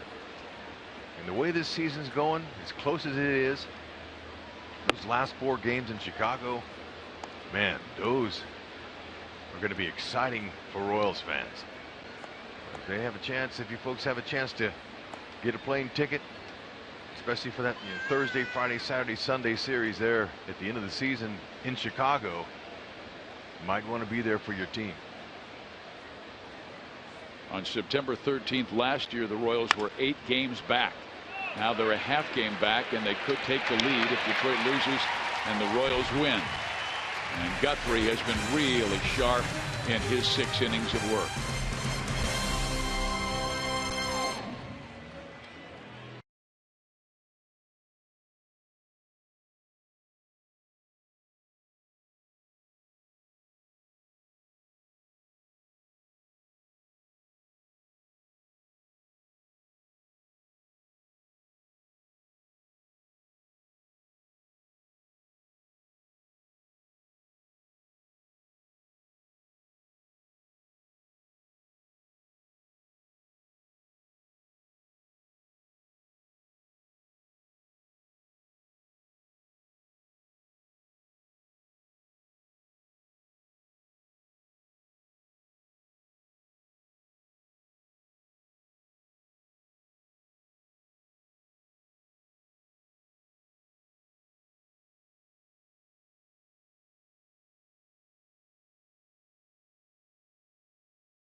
By 4 in the 6th inning is our sonic slam inning. Our contestant is Armin Dyer from Kansas City, Kansas. If the Royals hit a home run in this inning, Armin will win $6,300. But if the Royals hit a grand slam out of the park, Armin will win $25 grand from Sonic and the Kansas City Royals. Well, we've been saying this all along. Royals are due to hit one out in the 6th. Stephen Wright has that knuckleball that was dancing a bit in that last inning when he was able to retire the Royals. He allowed 1 hit, and that was a single to Aoki. Gordon is 1 for 2, singling and scoring 1 of 3 runs. But the Royals played it in the 5th.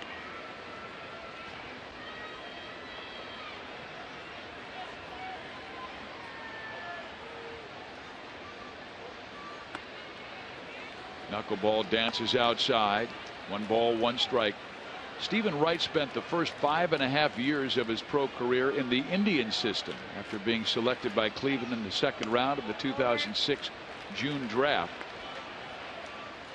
And he struggled. Well, actually, he had modest success early and then wavered a little bit, converted to a knuckleball pitcher after the 2010 season. Ground ball, second base, Mookie Betts throws out Gordon, one down.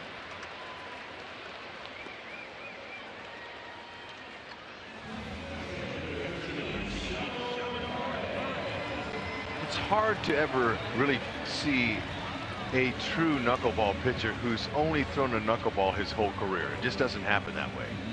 It's too tough a pitch to learn how to throw, and a lot of guys practice that pitch all the time. Even position players before games are always throwing a knuckleball, seeing if they can get it to break, and pitchers do the same thing, especially when you're at the end of your minor league rope and you try to get somebody out there to help you. Now, former great knuckleball pitchers, Phil Niekro, Charlie Huff, those are some of the most famous. Of course, Hoyt Wilhelm was one of the greatest. He's a Hall of Famer. Those guys that are still alive help. These guys, Tim Wakefield, who pitched for Boston, he was part of their world championship, and he has been helpful to Stephen Wright. Yeah, it's always giving back and trying to help these guys develop that very difficult pitch. Salvador doubled his last time up, driving in his 65th run of the year, and then he would score in the balk by starting pitcher Ruby De La Rosa.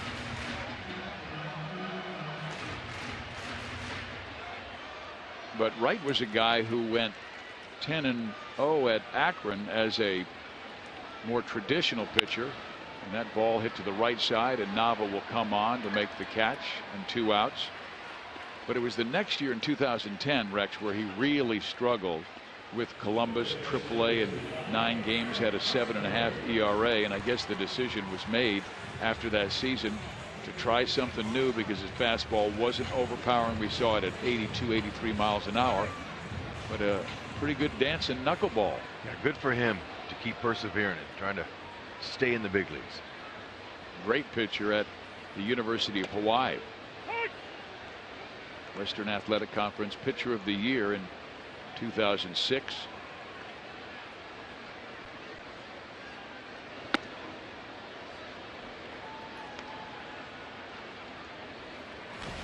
What was your strategy against the knuckleball? Just try to stay short to the ball and make some contact. Now, I crowded the plate a lot because, you know, I was an on-base guy, had some speed. I wanted to get on base, so if he hit me, that's good. I would take my base. So I try to crowd the plate, see it, play pepper with it. I faced Charlie Huff, Tom Candiotti, Wakefield a little bit, so I have some experience seeing those guys, but I'm looking to get on base with a short swing. Did you move up in the box? I moved up towards the plate and crowded the plate. That way, you know, if that ball fluttered and came in on me, it hit me, and I take my base. And being hit by a knuckleball is like a mosquito bite. That's how it feels. Barely feel it. Bogarts, where he is so accurate with those quick throws, and Stephen Wright gets the Royals 3 up, 3 down in the 6th.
On here at Kauffman Stadium, and folks, here is your chance to get Royals playoff tickets.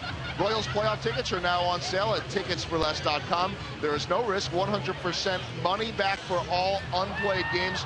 Tickets for Less, your trusted source the last 10 years, has Royals tickets on sale for all games, including premium lower level seats. Check out ticketsforless.com for this once in a lifetime opportunity.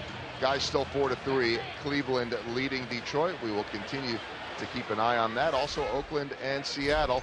Going to be a fun 2+ weeks. That game is in the 6th inning. Cleveland and Detroit. You're talking about. And the White Sox beat Minnesota earlier today, 5-1. The Royals won't have to face Jose Quintana when the Sox are in town. The White Sox, that is. And Quintana struck out 13 today, 13 Minnesota Twins. But they will have to face Chris Sale on Wednesday. Jeremy Guthrie ready for his 7th inning. He is not allowed an earned run. And he's only allowed 3 hits on the night. He'll face Mike Napoli, Jackie Bradley, and Will Middlebrooks here in the top of the 7th inning. He's retired 11 straight. He's only thrown 80 pitches. Swing and a miss by Napoli. He's walked 1. That was Middlebrooks back in the 2nd.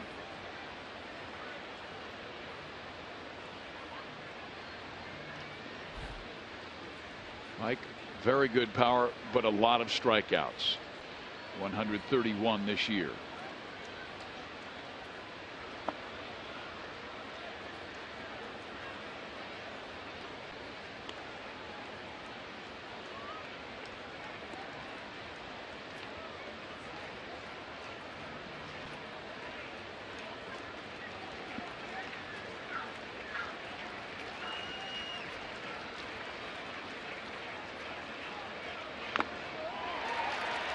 Just barely got a piece of it, fouled it off Salvador. Let's see where that ball fouled off of Salvi's. Every once in a while he'll drop his right knee, and that leaves him exposed. And that got him up in the left shoulder. Happens at least once a game, sometimes more.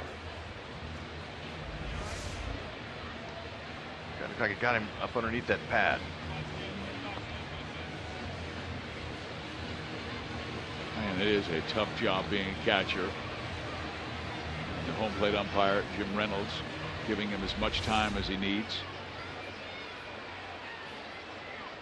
Napoli, that ball was way in on him.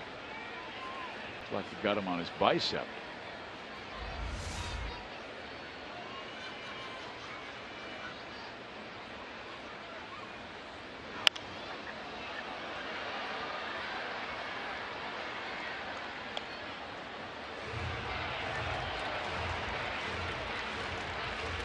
There was also good news today on Danny Duffy. He was excited about his throwing session yesterday and felt very good this morning. Threw from 100 feet today. He said he'll throw a side session tomorrow, and he's hoping to make that Tuesday start against Chicago. It'll be interesting to see how he does in his bullpen session. That'll be good. Little by little. Duffy's on the mend.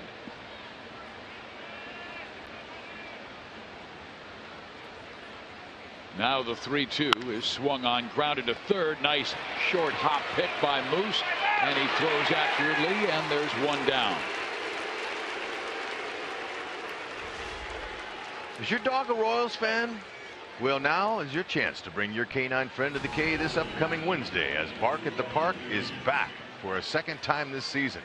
Just for $35, you can get a ticket for both you and your dog in a Royals dog mat. Plus, a donation will be made to KC Pet Project for every ticket purchased. Registration for the event ends Monday, so go to royals.com/bark and bring your dog to the park. You gonna bring Simba? I would love to. He's a Royals fan, and he would be thrilled to be able to be here. He'd hang up here with us.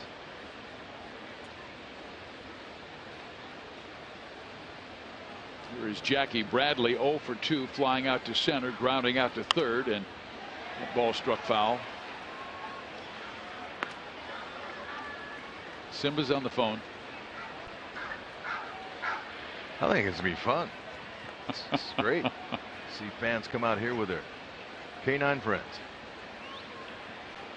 It's supposed to be a pleasant day on Wednesday. That ball hit to center field. Dyson drifting back, and Girard there makes the catch.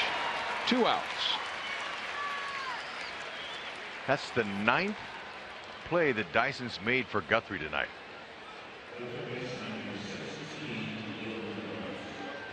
It's nice to have center field. We talked about at the start of the game how Guthrie's a fly ball pitcher. The speedy guys can really help him in this spacious, beautiful ballpark here at the K.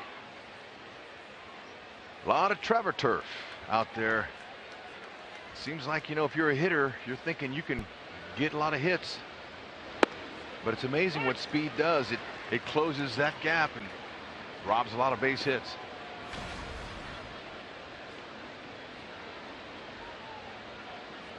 Middlebrooks lined out to Alex Gordon his last time up. Good pitch by Jeremy.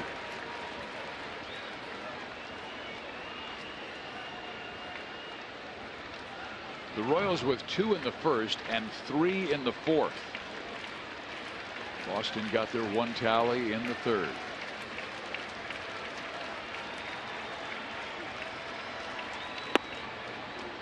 One and 2.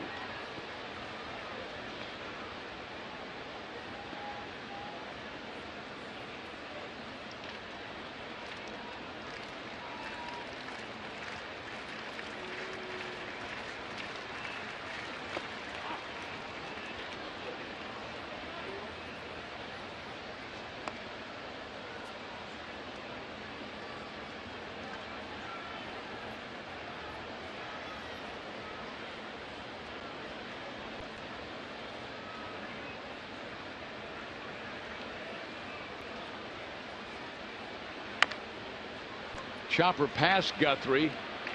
Infante, quick toss, got him, and Guthrie's retired 14 straight Boston Red Sox. His Royals have a 5-1 lead. Go ahead, Jay Guts.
Royals baseball on Fox Sports Kansas City is brought to you by Academy Sports and Outdoors.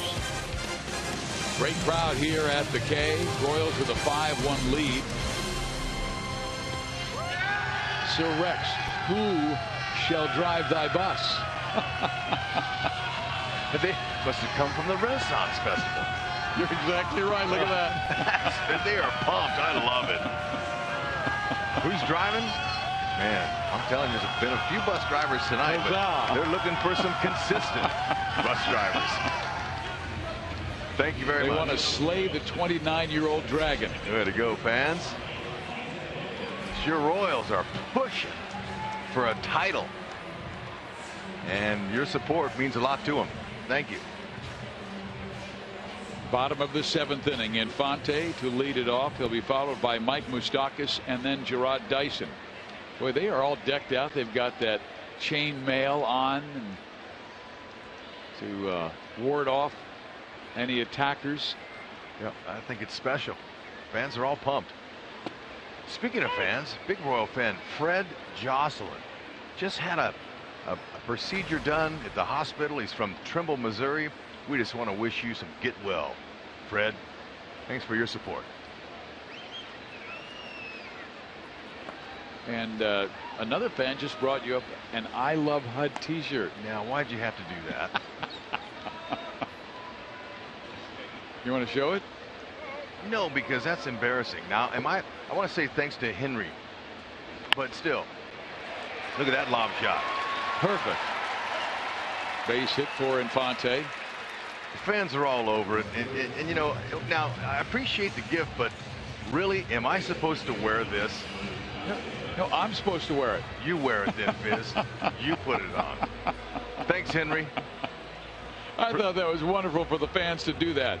It's unbelievable. It's overwhelming, but really, our focus is not up here. It's out there. Oh, that's what you always say. It's all about the team, but we're still really excited about the people, and I guess I could give that to my wife.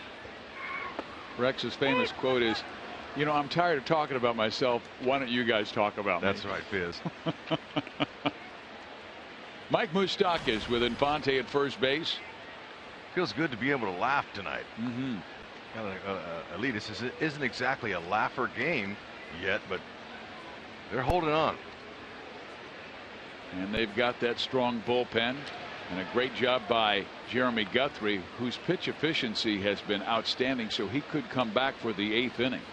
Nobody up in the Royals pen right now. Will be number 9 hitter Christian Vazquez to lead off the top of the 8th, and Betts and Bogarts.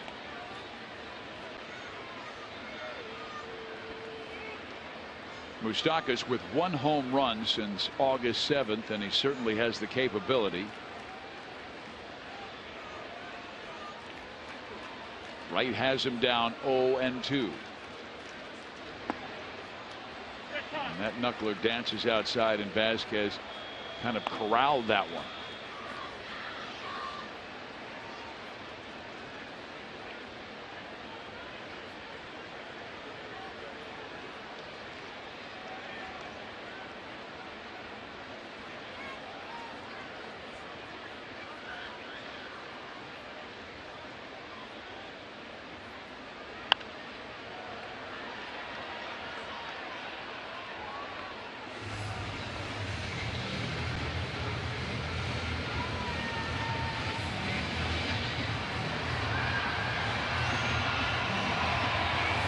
Tomorrow afternoon it will be Jason Vargas against Joe Kelly.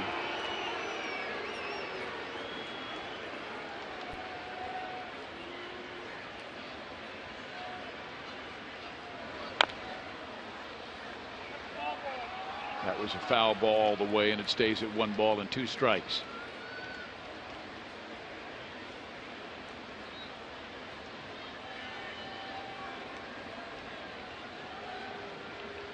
Pretty hard to square a knuckleball up, but in case you do, and when you do, it goes a long way. You would think that a fastball would give you more opportunity to have the ball go farther. We've had some players say, is it because you get a little more of your entire body into the swing on a knuckleball? It's difficult to explain, but when you hit one squarely, you provide your own backspin, and you're getting a lot of the force on a ball that's not moving. It's not spinning. I mean, it's moving, but it doesn't have any rotation. And Moose, he's trying to get a hold of one himself. Well, he hit that one well down the line into the club level. But because it was so slowly tossed, Moose got the bat head out too early and stays down in the count 1-2.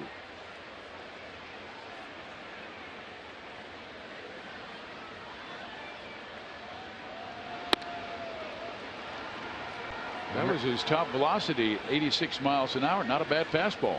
Makes it look a lot harder after throwing that fluttering knuckleball. There's a four-seamer.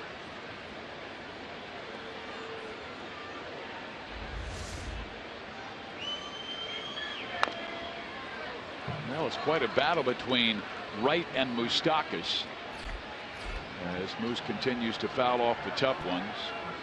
Infante started the inning with a blue base hit, his second hit of the night. Only out that Infante made, scored a run.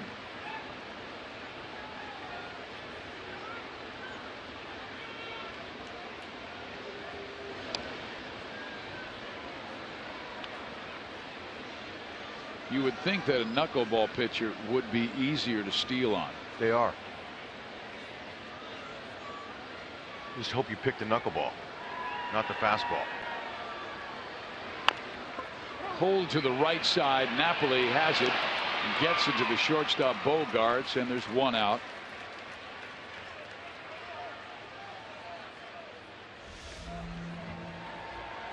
Our Sprint question of the day: who holds the Royals record for most career home runs versus the Red Sox? You were correct on the answer. Hal McRae, 31% went with you. Big Hal, what a hitter, what a player. I mean, I love the way that guy played the game, and he played take no prisoners.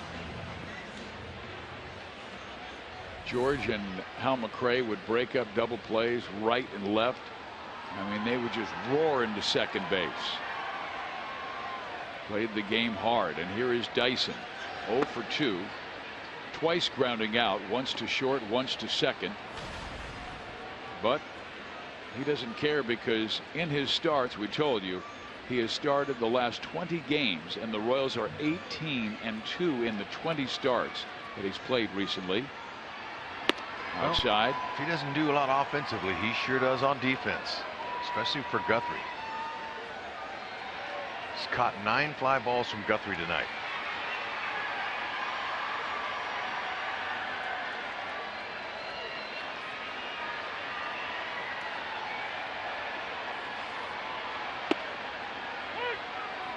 Got to the outside corner with that fastball at 83. And Stephen threw a season high 5 scoreless innings on September 7th versus Toronto, allowing 2 hits and a walk. He also struck out 6, and that was a career high. Just barely outside, 3-1.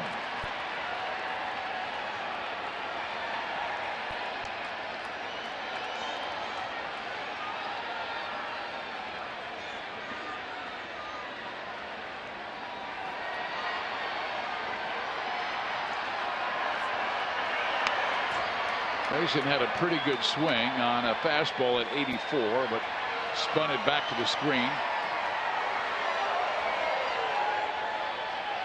You've got the wave going on, and right now it's just past third base and heading towards left field.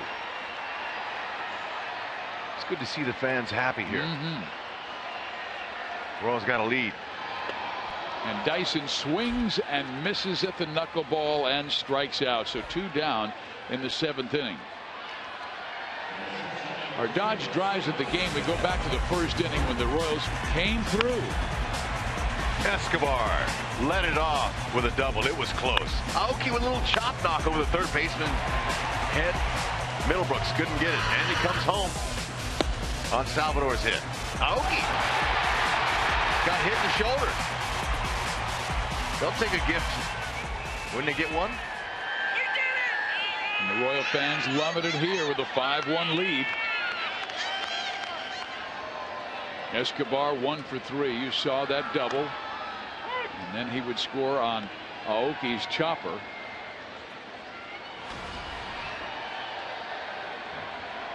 Escobar now with 31 doubles. That's a career high.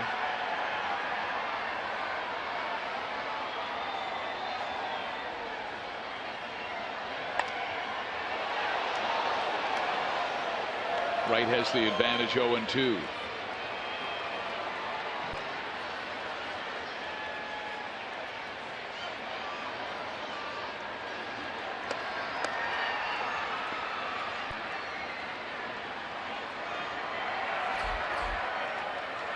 Matt Barnes is warming in the Boston bullpen. This is Stephen Wright's third inning of work as Ruby De La Rosa went the first 4 and gave up 5 runs.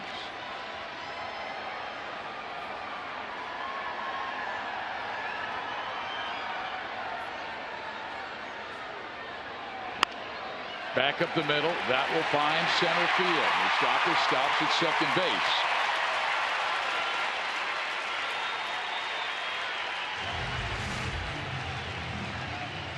Okay, there's that knuckleball. It just kind of floated over the middle. Stayed there. Good, short, compact swing. That's how you handle it. Just try to meet it. Send it right back up the middle. 2 outs. See if they can get something more across the plate from Aoki. Yeah, Aoki had a good at bat last time up facing Stephen Wright.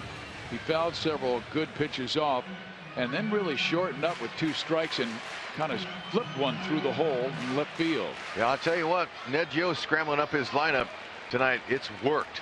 The first, second, and third hitters are 5 for 10. Last night, the 1 through 4 guys were 0 for 15. But he wanted speed at the top. 3 straight speed guys with Escobar, Aoki, and Kane. And they have come through. And Nori with a couple of hits tonight. Escobar just got his second hit.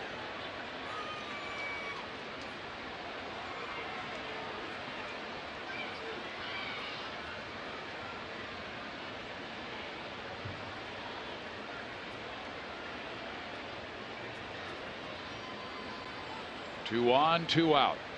Aoki took a good rip, but now he's down in the count 0-2.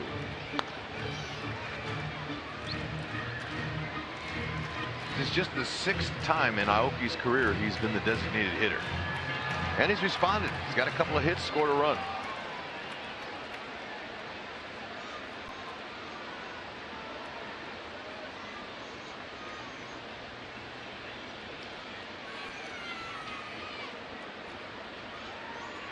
They got a pickoff on, and Mike Moustakas daring him to send it that way. They almost got him. As soon as Xander Bogaerts broke from short to cover, Wright spun off. Little lower throw, and I think they get him. Yep. Good maximum lead Moose is getting. Close. Yeah, that's a timing play.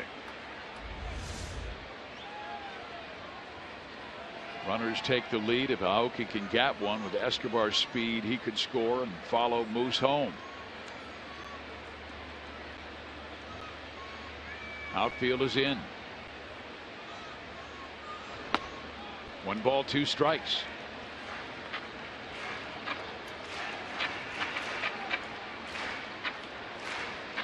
Stephen Wright started the year with Pawtucket and was in their starting rotation, went 5-5 with a 3.4 ERA. Pretty good command throughout his professional career. And again, Aoki trying to bail out and flip to left field again. Cespedes is very shallow and moving towards the line in left field, and you can see where Bradley is playing in center, just shading that left center area, but a lot of room if Aoki pulls it in right center. Going to play him shallow in the outfields because he doesn't show opposite field power. He's got a little pull power. He really slowed up on that one at 59. 59-mile-an-hour knuckleball. You just got to slow down. Batting practice is about 65. Thrown by the coaches each day.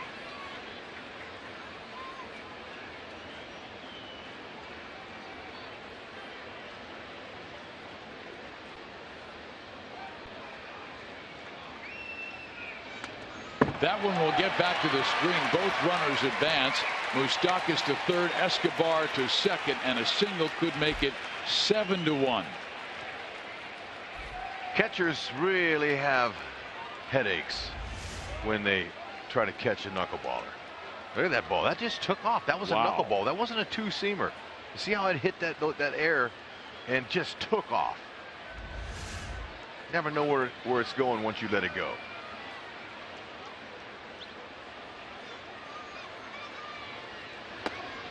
Norrie swings and misses at another knuckler, and that does it. The Royals lead 2, but they take a 5-1 lead to the 8th.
Takes us to Chicago, doubleheader. This is the second, and Jose Abreu, can we say a rare home run?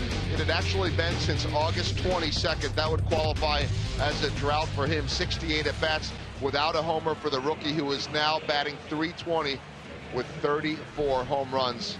Can you say rookie of the year?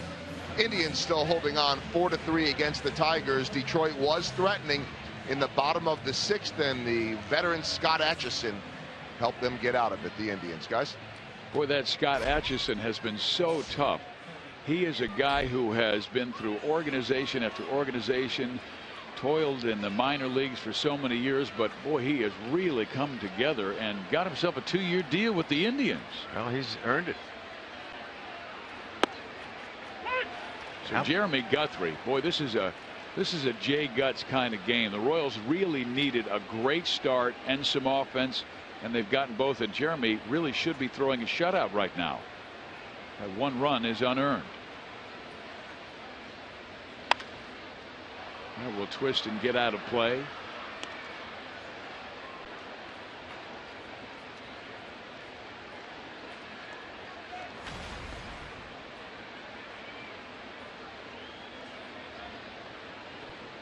He had a little dicey situation in the first after 1 out. Bogarts and Ortiz both singled, but he was able to get Cespedes to pop up and Nava to ground out.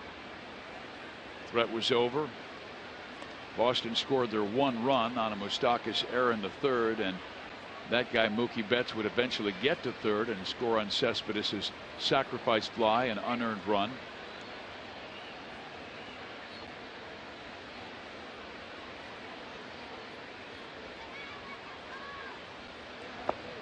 A little bit low, and the count is even at 2 balls, 2 strikes.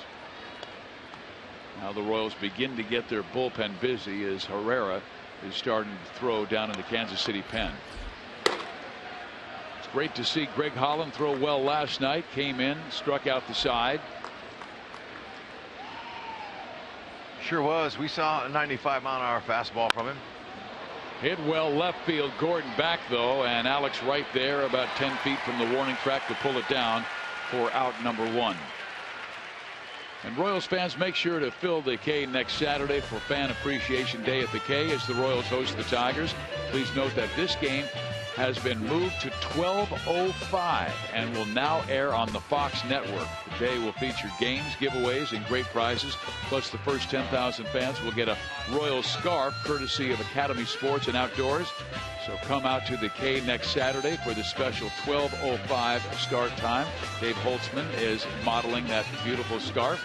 Grab your tickets now at Royals.com/fans or call 1-800-6-ROYALS. Fly ball right side. Lorenzo Cain there. He'll make the catch for the second out.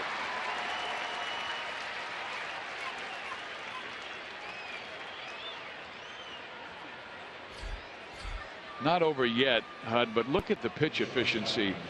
First, second, and third, he was still working on the command, but my goodness, 7 pitches, 8 pitches, 8 pitches, and now just 6 to get 2 outs in the 8th. Yeah, this is one of Guthrie's better starts here at the K. Solid job. His last start here at the K went very well, and the Royals were able to knock off the Texas Rangers and sweep that 3-game series from the Rangers. Bogarts 1 for 3.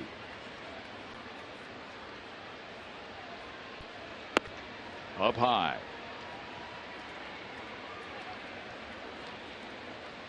If the bullpen was weary, Jeremy could probably go the distance in this one, but I would imagine they'll go to the pen in the 9th. Yeah, why not? Guthrie's done well above what they expected of him tonight. Swing and a miss, and the count is Guthrie's way at 1-2. Haven't seen him use a lot of curveballs tonight. He's been doing it mainly with his 2-seam fastball. He's got some really good movement on it, some changeups, and some cut fastballs. Yeah, that changeup got a lot of fly balls to Dyson in center. Barely misses low, and the count is even 2-2.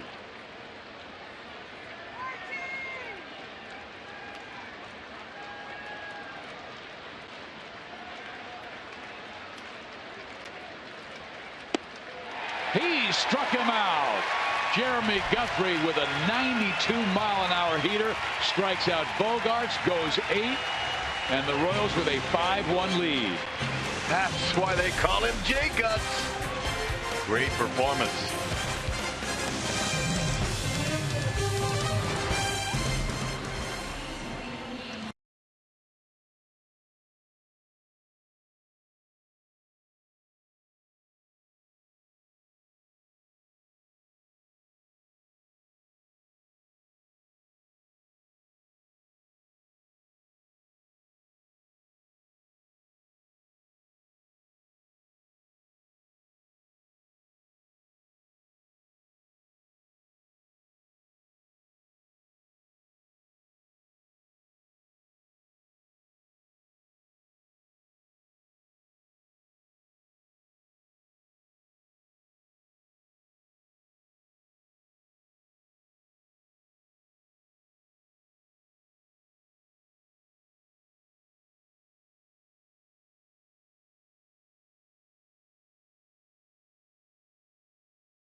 And the state of Missouri are teaming up to help you stop smoking. For more information, call 1-800-QUIT-NOW.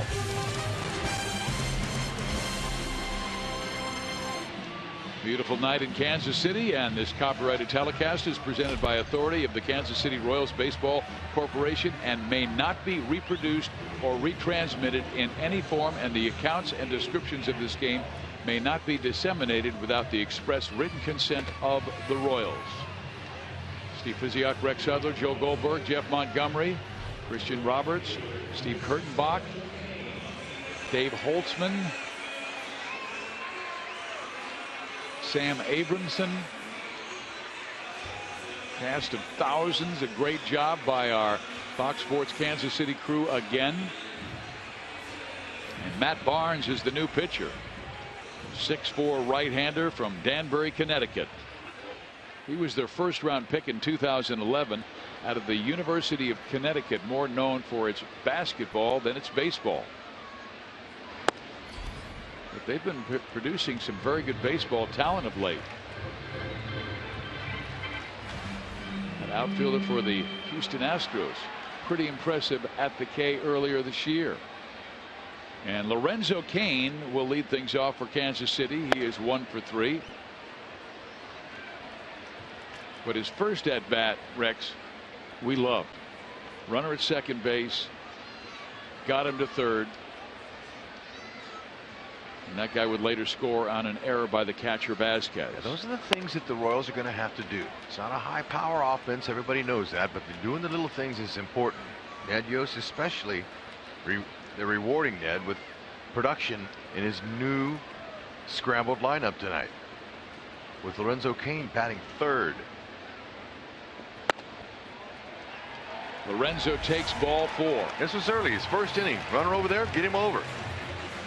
That's all he was trying to do. Just make a little contact to the right side, did the job, and almost beat it out for his 24th infield hit, almost. Yeah, I like the way he plays, with heart, with hustle. And Rusty Kuntz told us he came into the bus after the Royals beat the Tigers in the final game of that series, and he said, "You guys should have seen Cain over at first base. It was awesome, man." Victor Martinez wanted to get him in a conversation, and he said no. And there he goes. The throw to second base will roll into center field. That's a steal for Lorenzo, his 25th of the year. First time.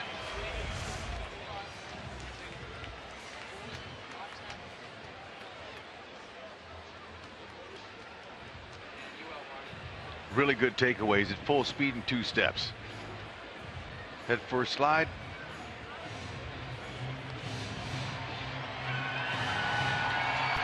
Able to turn his head away from that tag as it looked like it tagged him up near the head. The Royals have 3 players with 25 or more stolen bases for the first time since 1983. Cain joins Dyson and Escobar as the trio to do it now. The last to do it was UL Washington, Willie Wilson, and John Wathan back in '83.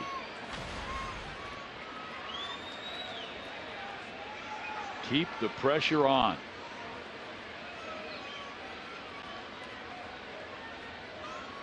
Matt Barnes has Alex Gordon down 0-2. And Alex takes outside. 1 ball, 2 strikes. They'll play Alex a little more straight up with the runner at second base. A lot of times they'll play him to pull with 3 infielders in the right side. Barnes, good fastball, low to mid-90s. He's got a curve and a change.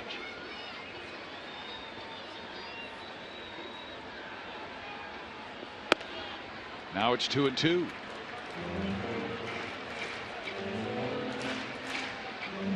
He was a career .364 minor league pitcher.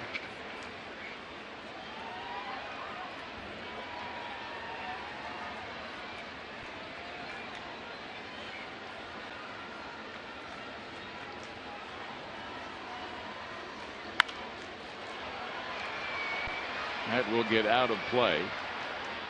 And it'll stay at 2 balls and 2 strikes.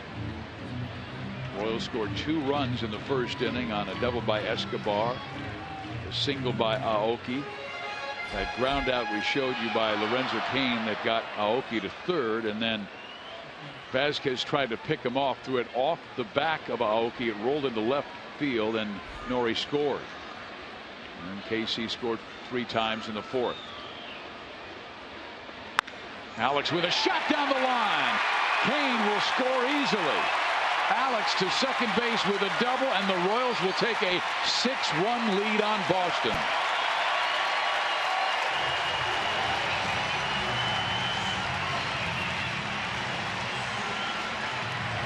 Gordon. Good to see a multi-hit game from him. Got to have this guy heat up. 30th double on the year. Curveball. So those off-speed pitches that have been giving him a fit during that little slide he was in. But there was one he recognized. He got it out over and was able to get the bat head out early and pulled it.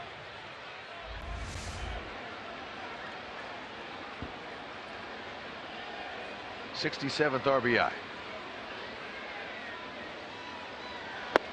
Alex said after the loss last night, we've got to come tomorrow with a new attitude and get it done. And they have gotten it done tonight. With now a 6-1 lead on Boston.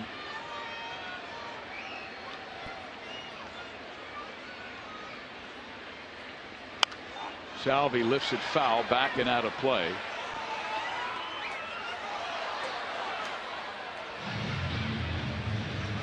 And the Indians still lead the Tigers in the top of the 8th inning. Mike Aviles had that go-ahead 2-run double. So it might be flip-flopping first place again if the Indians can hold on. Tribe does have a good bullpen.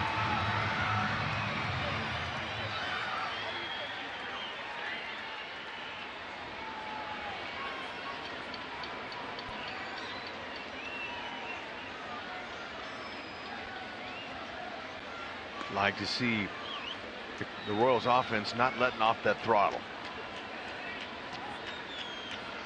Greedy, hungry for some more.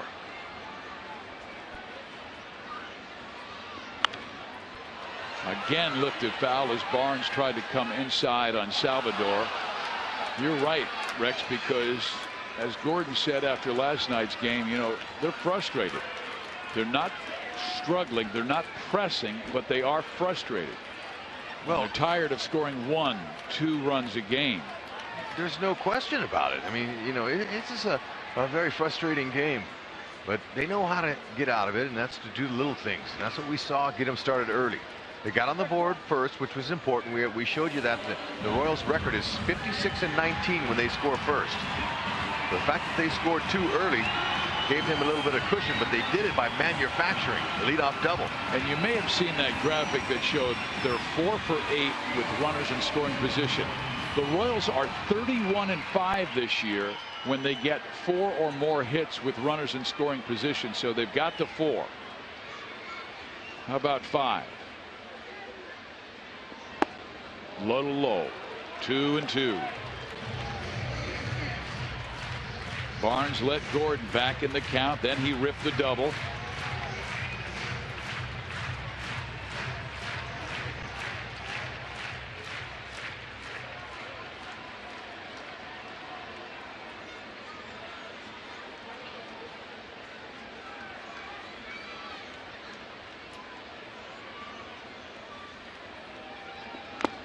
Salvi swings and misses on a fastball down and strikes out.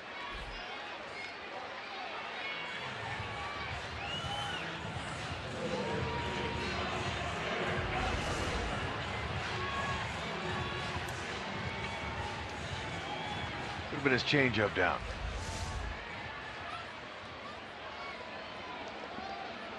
No, that was his fastball. 93. He'll go 90-95 with that pitch.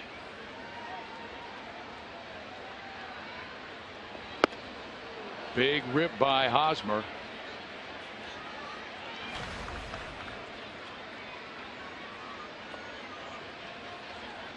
I'll tell you, he takes a violent swing. He does, but he needs to take violent swings on pitches that are his right over the middle of the plate. He guesses a lot, and he just commits, and it's almost like he's swinging before the pitcher even lets the ball go. Got to be able to recognize it.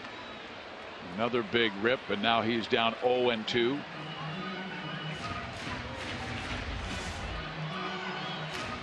He's got that flamingo leg kick. He brings it up and sets it down, but it is long.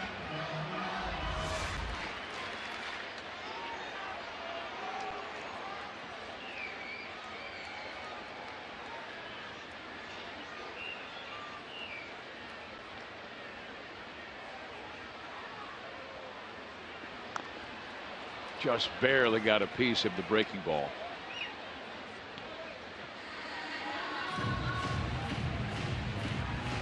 Barnes began the first stint of his major league career on September 8th. He was with AAA Pawtucket this year, going 8-9 with a 3.95 ERA as a starting pitcher.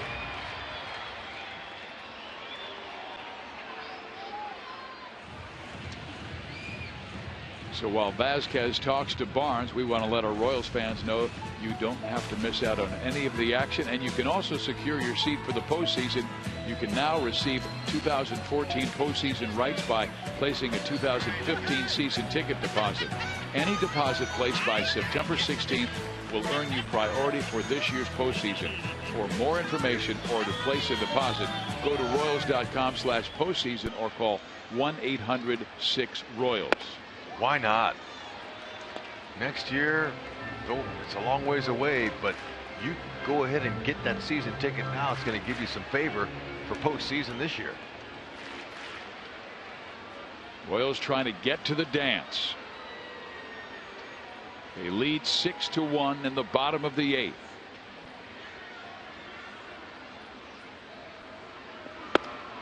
And Hosmer chases a fastball away from him and strikes out. So Barnes is able to come back and get strikeouts of Salvador Perez and Eric Hosmer.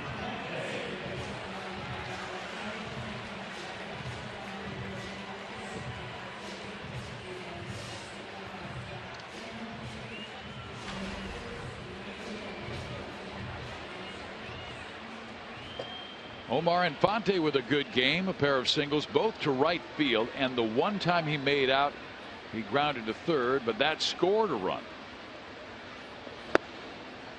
That gave the Royals a 4-1 lead, and then a balk by starting pitcher Ruby De La Rosa would score Salvador Perez from third. Royals have added one more here in the 8th.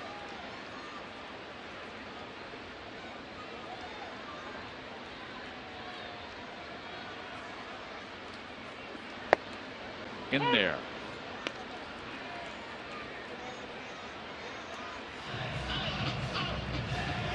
The right-hander is Kelvin Herrera. The lefty is Brandon Finnegan. You've got David Ortiz first, so I'm guessing we might see the kid first.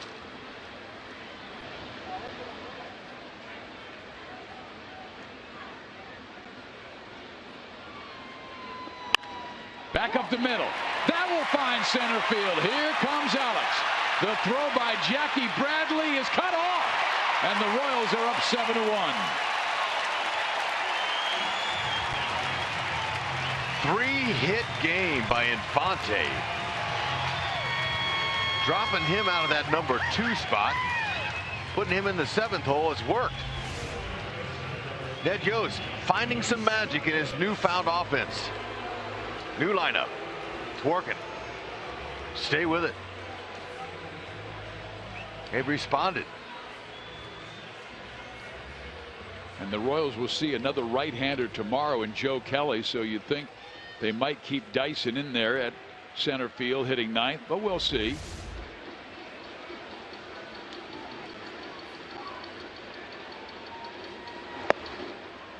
I'm guessing when things go so well with one lineup, you stay with it. Yeah, well, why not?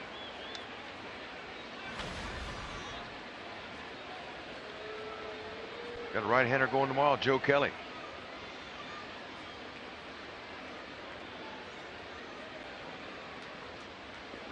Moustakas down the left field line, foul. 7 runs for Ned's new lineup. Last time the Royals scored 7 runs was August 19th at Colorado. And right after that series in Colorado, the Royals offense went quiet. They won 2 of 3 in Texas, but you could tell the bats looked a little tired. And the Royals playing after, I think it was starting with that loss in Texas, Rec. They played 19 games where they scored 2 runs or less 12 times. So it's good to see 7 on the board. A line drive base hit to center field. Infante will stop. So the Royals will send their 7th man to the plate here in the 8th inning. 12th hit of the night for the Royals. Good swing by Moose, staying inside the ball, going right back up the box.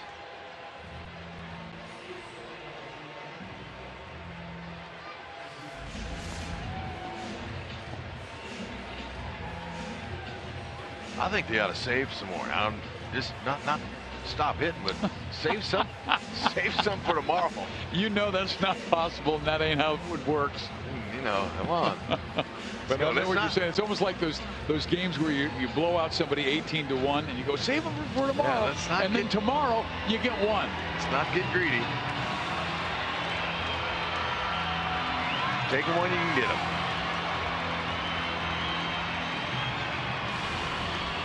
Dyson 0 for 3. He is defended very well. Wants to join the hit parade. Ball 1.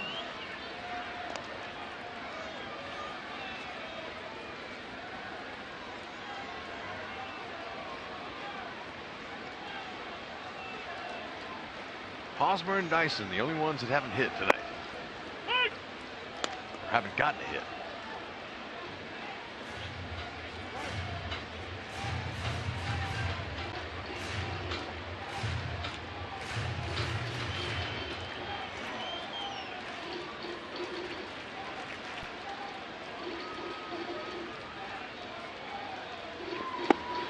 There's a strike, and count moves to 1 ball and 2 strikes.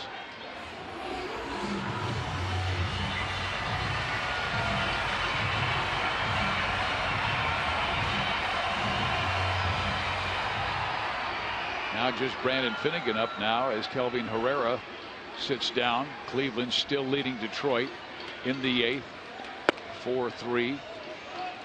So it's a tight one there, and that was a start by Salazar for the Tribe, and the Tigers went with Lobstein.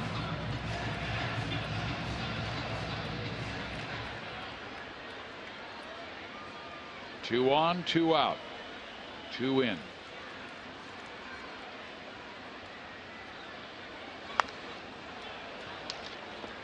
Dyson reached for it and just did get underneath. Good crowd here at the K tonight on really a pleasant evening. It was a little chilly the first 2 games of this series, more like college football weather than baseball weather, and people are still bundled up.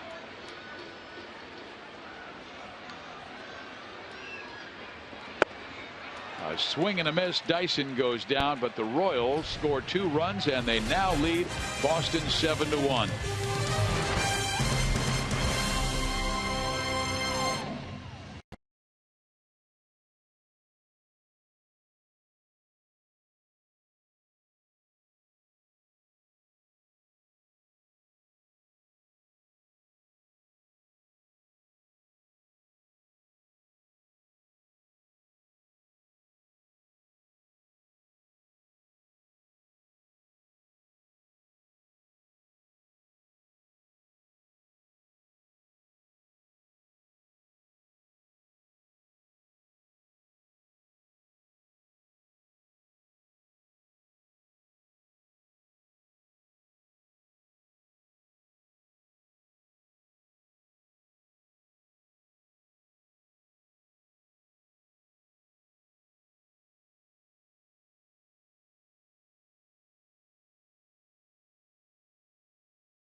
TCU 3 months later, he's in the big leagues doing this, striking out Jacoby Ellsbury, striking out guys like David Ortiz and Derek Jeter, and he has been terrific.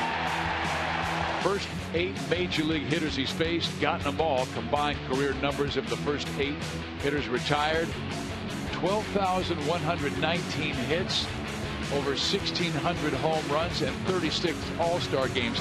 He's gotten out Ellsbury, Jeter, Prado, Teixeira, Beltran, Ortiz, Cespedes.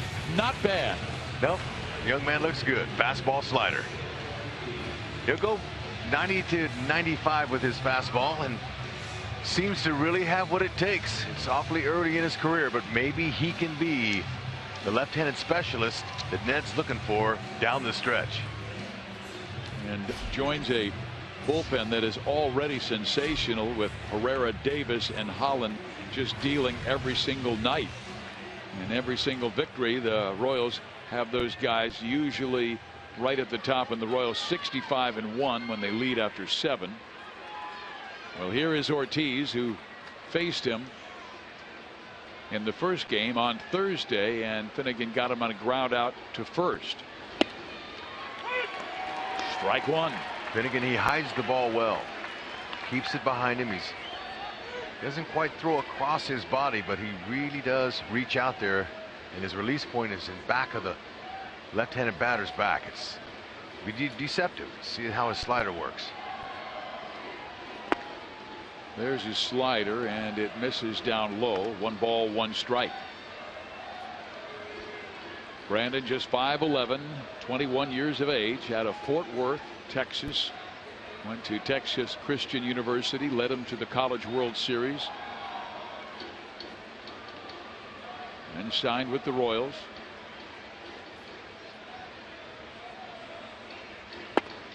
In there. 1-2.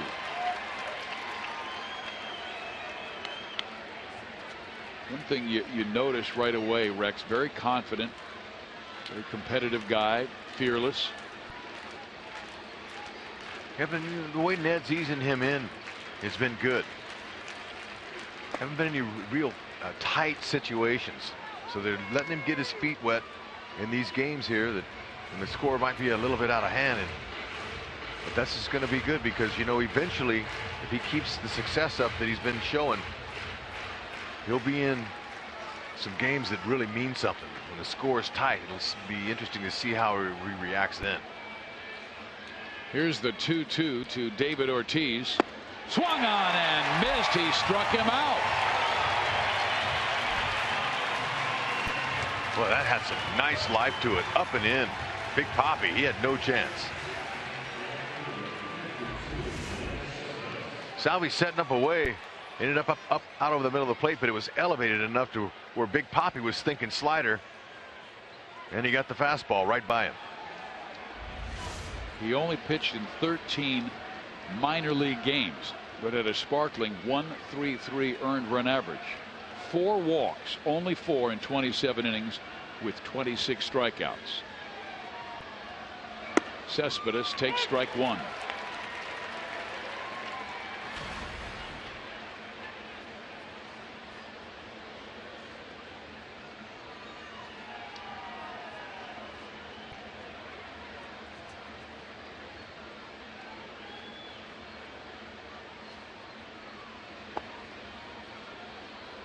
One ball, 1 strike, and this is what you like to see as well, his ability to get both right-handers and left-handers out. The righties he's been able to get out that have those dynamic numbers we talked about. Jeter, Prado, Beltran, a switch hitter, batting from the right side, and Cespedes, he was able to retire on Thursday. He struck him out looking. And he throws that 93-mile-an-hour fastball by him here, and it's 1-2. Ball gets on you in a hurry.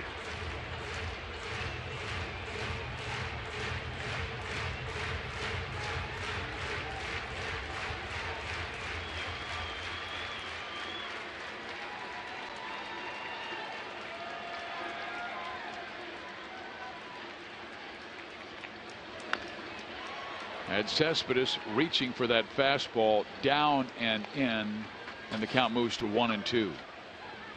A reminder that Joe Goldberg and Jeff Montgomery will be along following our game on Boulevard Royals Live immediately following this contest.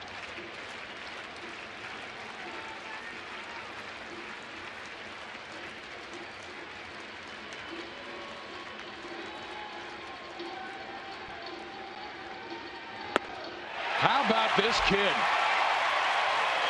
Fort Worth, Texas. He is making the Lone Star State proud, and now he is the heartland in Kansas City cheering his name.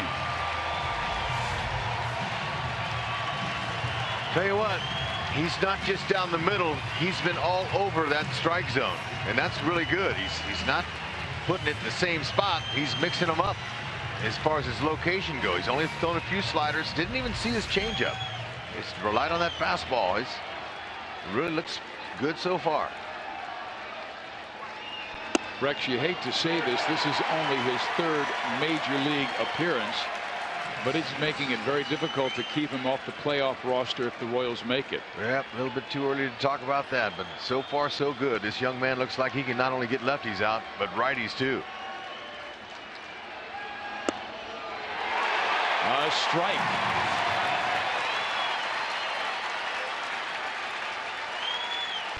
Alan Craig digging in. A guy who hit over 300 last year for the Cardinals. Finnegan has him down 0-2. Little bit low.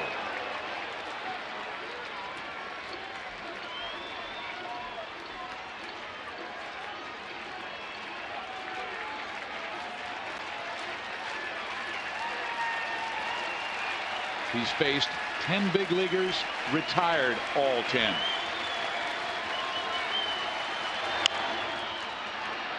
In the air, right side, Lorenzo Cain. Does he have room? Oh, unable to hold on. Look at Lorenzo. He was diving on the tarp. Well, he ran out of room, literally. Now he's looking for the baseball. Yeah, just give a souvenir to the people. There he is. He's got a beautiful smile. Nice to see that here after the Royals have lost the first two here of this 4-game series. Lorenzo Cain, he ran out of room, couldn't quite get it. Now maybe that just sets up Finnegan for a strikeout to end the game. Good try. Brandon Finnegan with a 1-2 count on Alan Craig.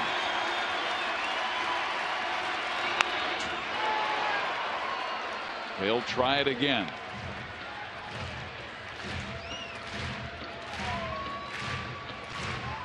They're in the bottom of the 8th in Detroit. Cleveland still leading 4-3. 2 outs, man at first. Here, 2 outs, 1-2 count. Royals leading by 6. The kid Finnegan trying to finish the job. Here's the pitch. And there's a slicer to right field, a base hit. The first base runner that Finnegan has allowed in his big league career. Send him back down. Yep. I'm sure he knew eventually he'd give up a base hit, and it's in the middle of the plate. Craig busting it out of the box, knew Lorenzo Cain, he might take a shot at throwing him out at first.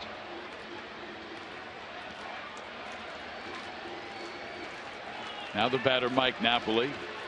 Mike 0 for 3, all 3 against Jeremy Guthrie, who stands to be the winner, and even his record at 11-11, but a huge start for Jeremy, who gave his team 8 excellent innings.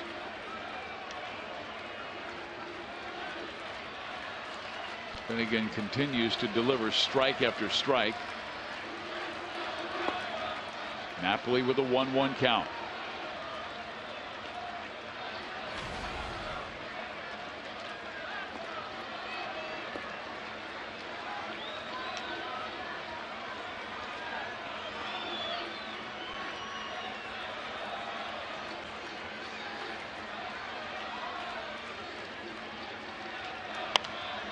Out of play, and once again the Red Sox down to their last strike.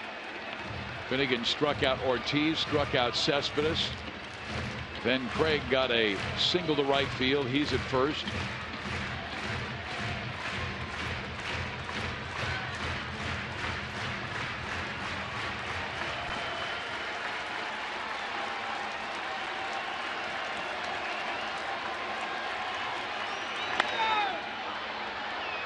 Napoli's power is to right center. He's an extremely strong man who's hit as many as 30 home runs in a season. He's got a great eye and the ability to wait on pitches. They're ready to celebrate and then head home, hopefully with the Royals in first place.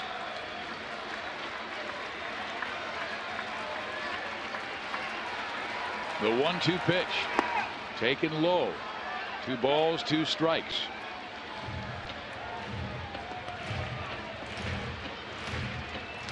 Royals going after their 81st win of the year, trying to move back to 15 over 500 and win their first game against Boston this year.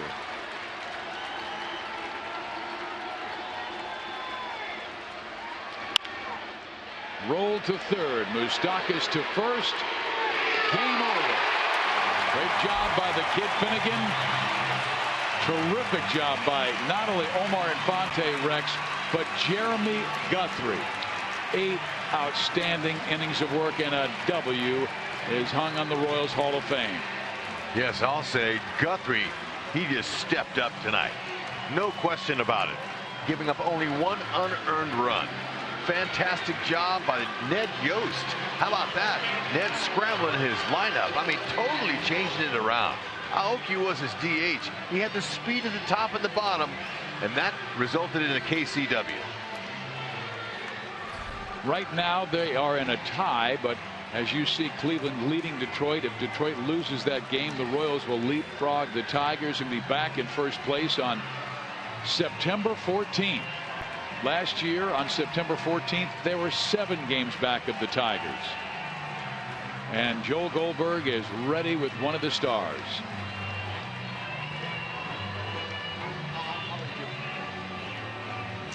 All right, thank you guys. As we're down on the field, we're busy conversing down here. You can't interrupt us like that. All right, Alex Gordon, Brandon Finnegan is also here. You getting used to hanging out here with these young rookies? Yeah, it's good stuff. I mean, what a start to a career. You know, just getting drafted, coming up and facing Ellsbury, Jeter, Ortiz, and he's done a pretty good job. So we got something special here. Let's talk about this offense. And I thought it was interesting what you said last night. I never heard the word panic or freaking out, but you talked about frustration too. What was the mindset going into today? Well, it doesn't matter. Any time of the year, anytime you lose a game, you're going to be frustrated. So just it's part of baseball. But nobody said it was going to be easy, so it's going to be a fun, 14, 15 games, whatever we have left, and we're gonna try to do everything we can to make this thing happen. Ned shuffled the lineup around today, but I wanted to ask you how much it helped seeing the first 3 guys of this game, Escobar, Aoki, and Kane, push across a couple of runs. How much did that loosen you up, if at all? Yeah, absolutely. I mean, you got speed at the top, and you put it in play and make things happen. That's what Escobar, Aoki did, and then obviously Kane doing a good job getting him over, and then just making things happen. So, Kane's swinging a hot bat, so put him at the top of the lineup, and it seemed to work out. So, a good job by Ned. All right, we'll see you back here tomorrow. See ya. There's Alex Gordon. He crossed his arms there looking like he was bored. That was a joke, I think. Anyway, Brandon Finnegan, welcome to your big league career and your first Gatorade shower.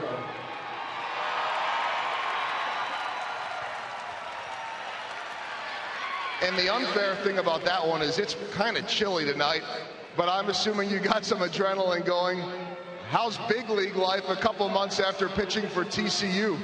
It's been pretty great. I mean, all the guys have been great to me, so can't complain. When you break in your first appearance and you're facing guys like Jeter and Ellsbury, how does that affect you now? And you've faced Ortiz a couple of times. Is it still a wow moment or business as usual?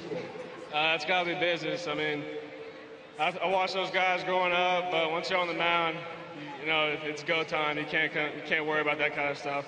All right, last thing for you. You're a couple months removed from the draft, pitching in the College World Series in Omaha. How different is this compared to, say, pitching at TCU? It's different. Better players, a lot more people in the stands, but it's still the same game. Keep doing what you're doing. Great job tonight. Thank you very much. That is Royals' first-round pick, Brandon Finnegan. He gets the job done, same as Alex Gordon. Guys, safe to say, a lot of smiles down here tonight. Oh, it was like a big exhale after those first two games. Went the Sox away 6-3 and 4-2. But Ned Yost, we told you, he changed up his lineup. He went with speed at the top, speed at the bottom, and look what they did, Hud. Yeah, I love it, especially Infante. Infante has been struggling a lot here recently. Pulled out 3 hits and 4 at bats, a couple of ribbies. That's really nice. Now we'll see what's going to happen tomorrow afternoon as they try to at least draw even in this 4-game series. Look at that. 4 guys with multi-hit games, and that was huge. And the Royals with 7 runs on 12 hits and a huge victory. They may wait a little bit as Finnegan gets a shower. We're getting the final outs. Woo!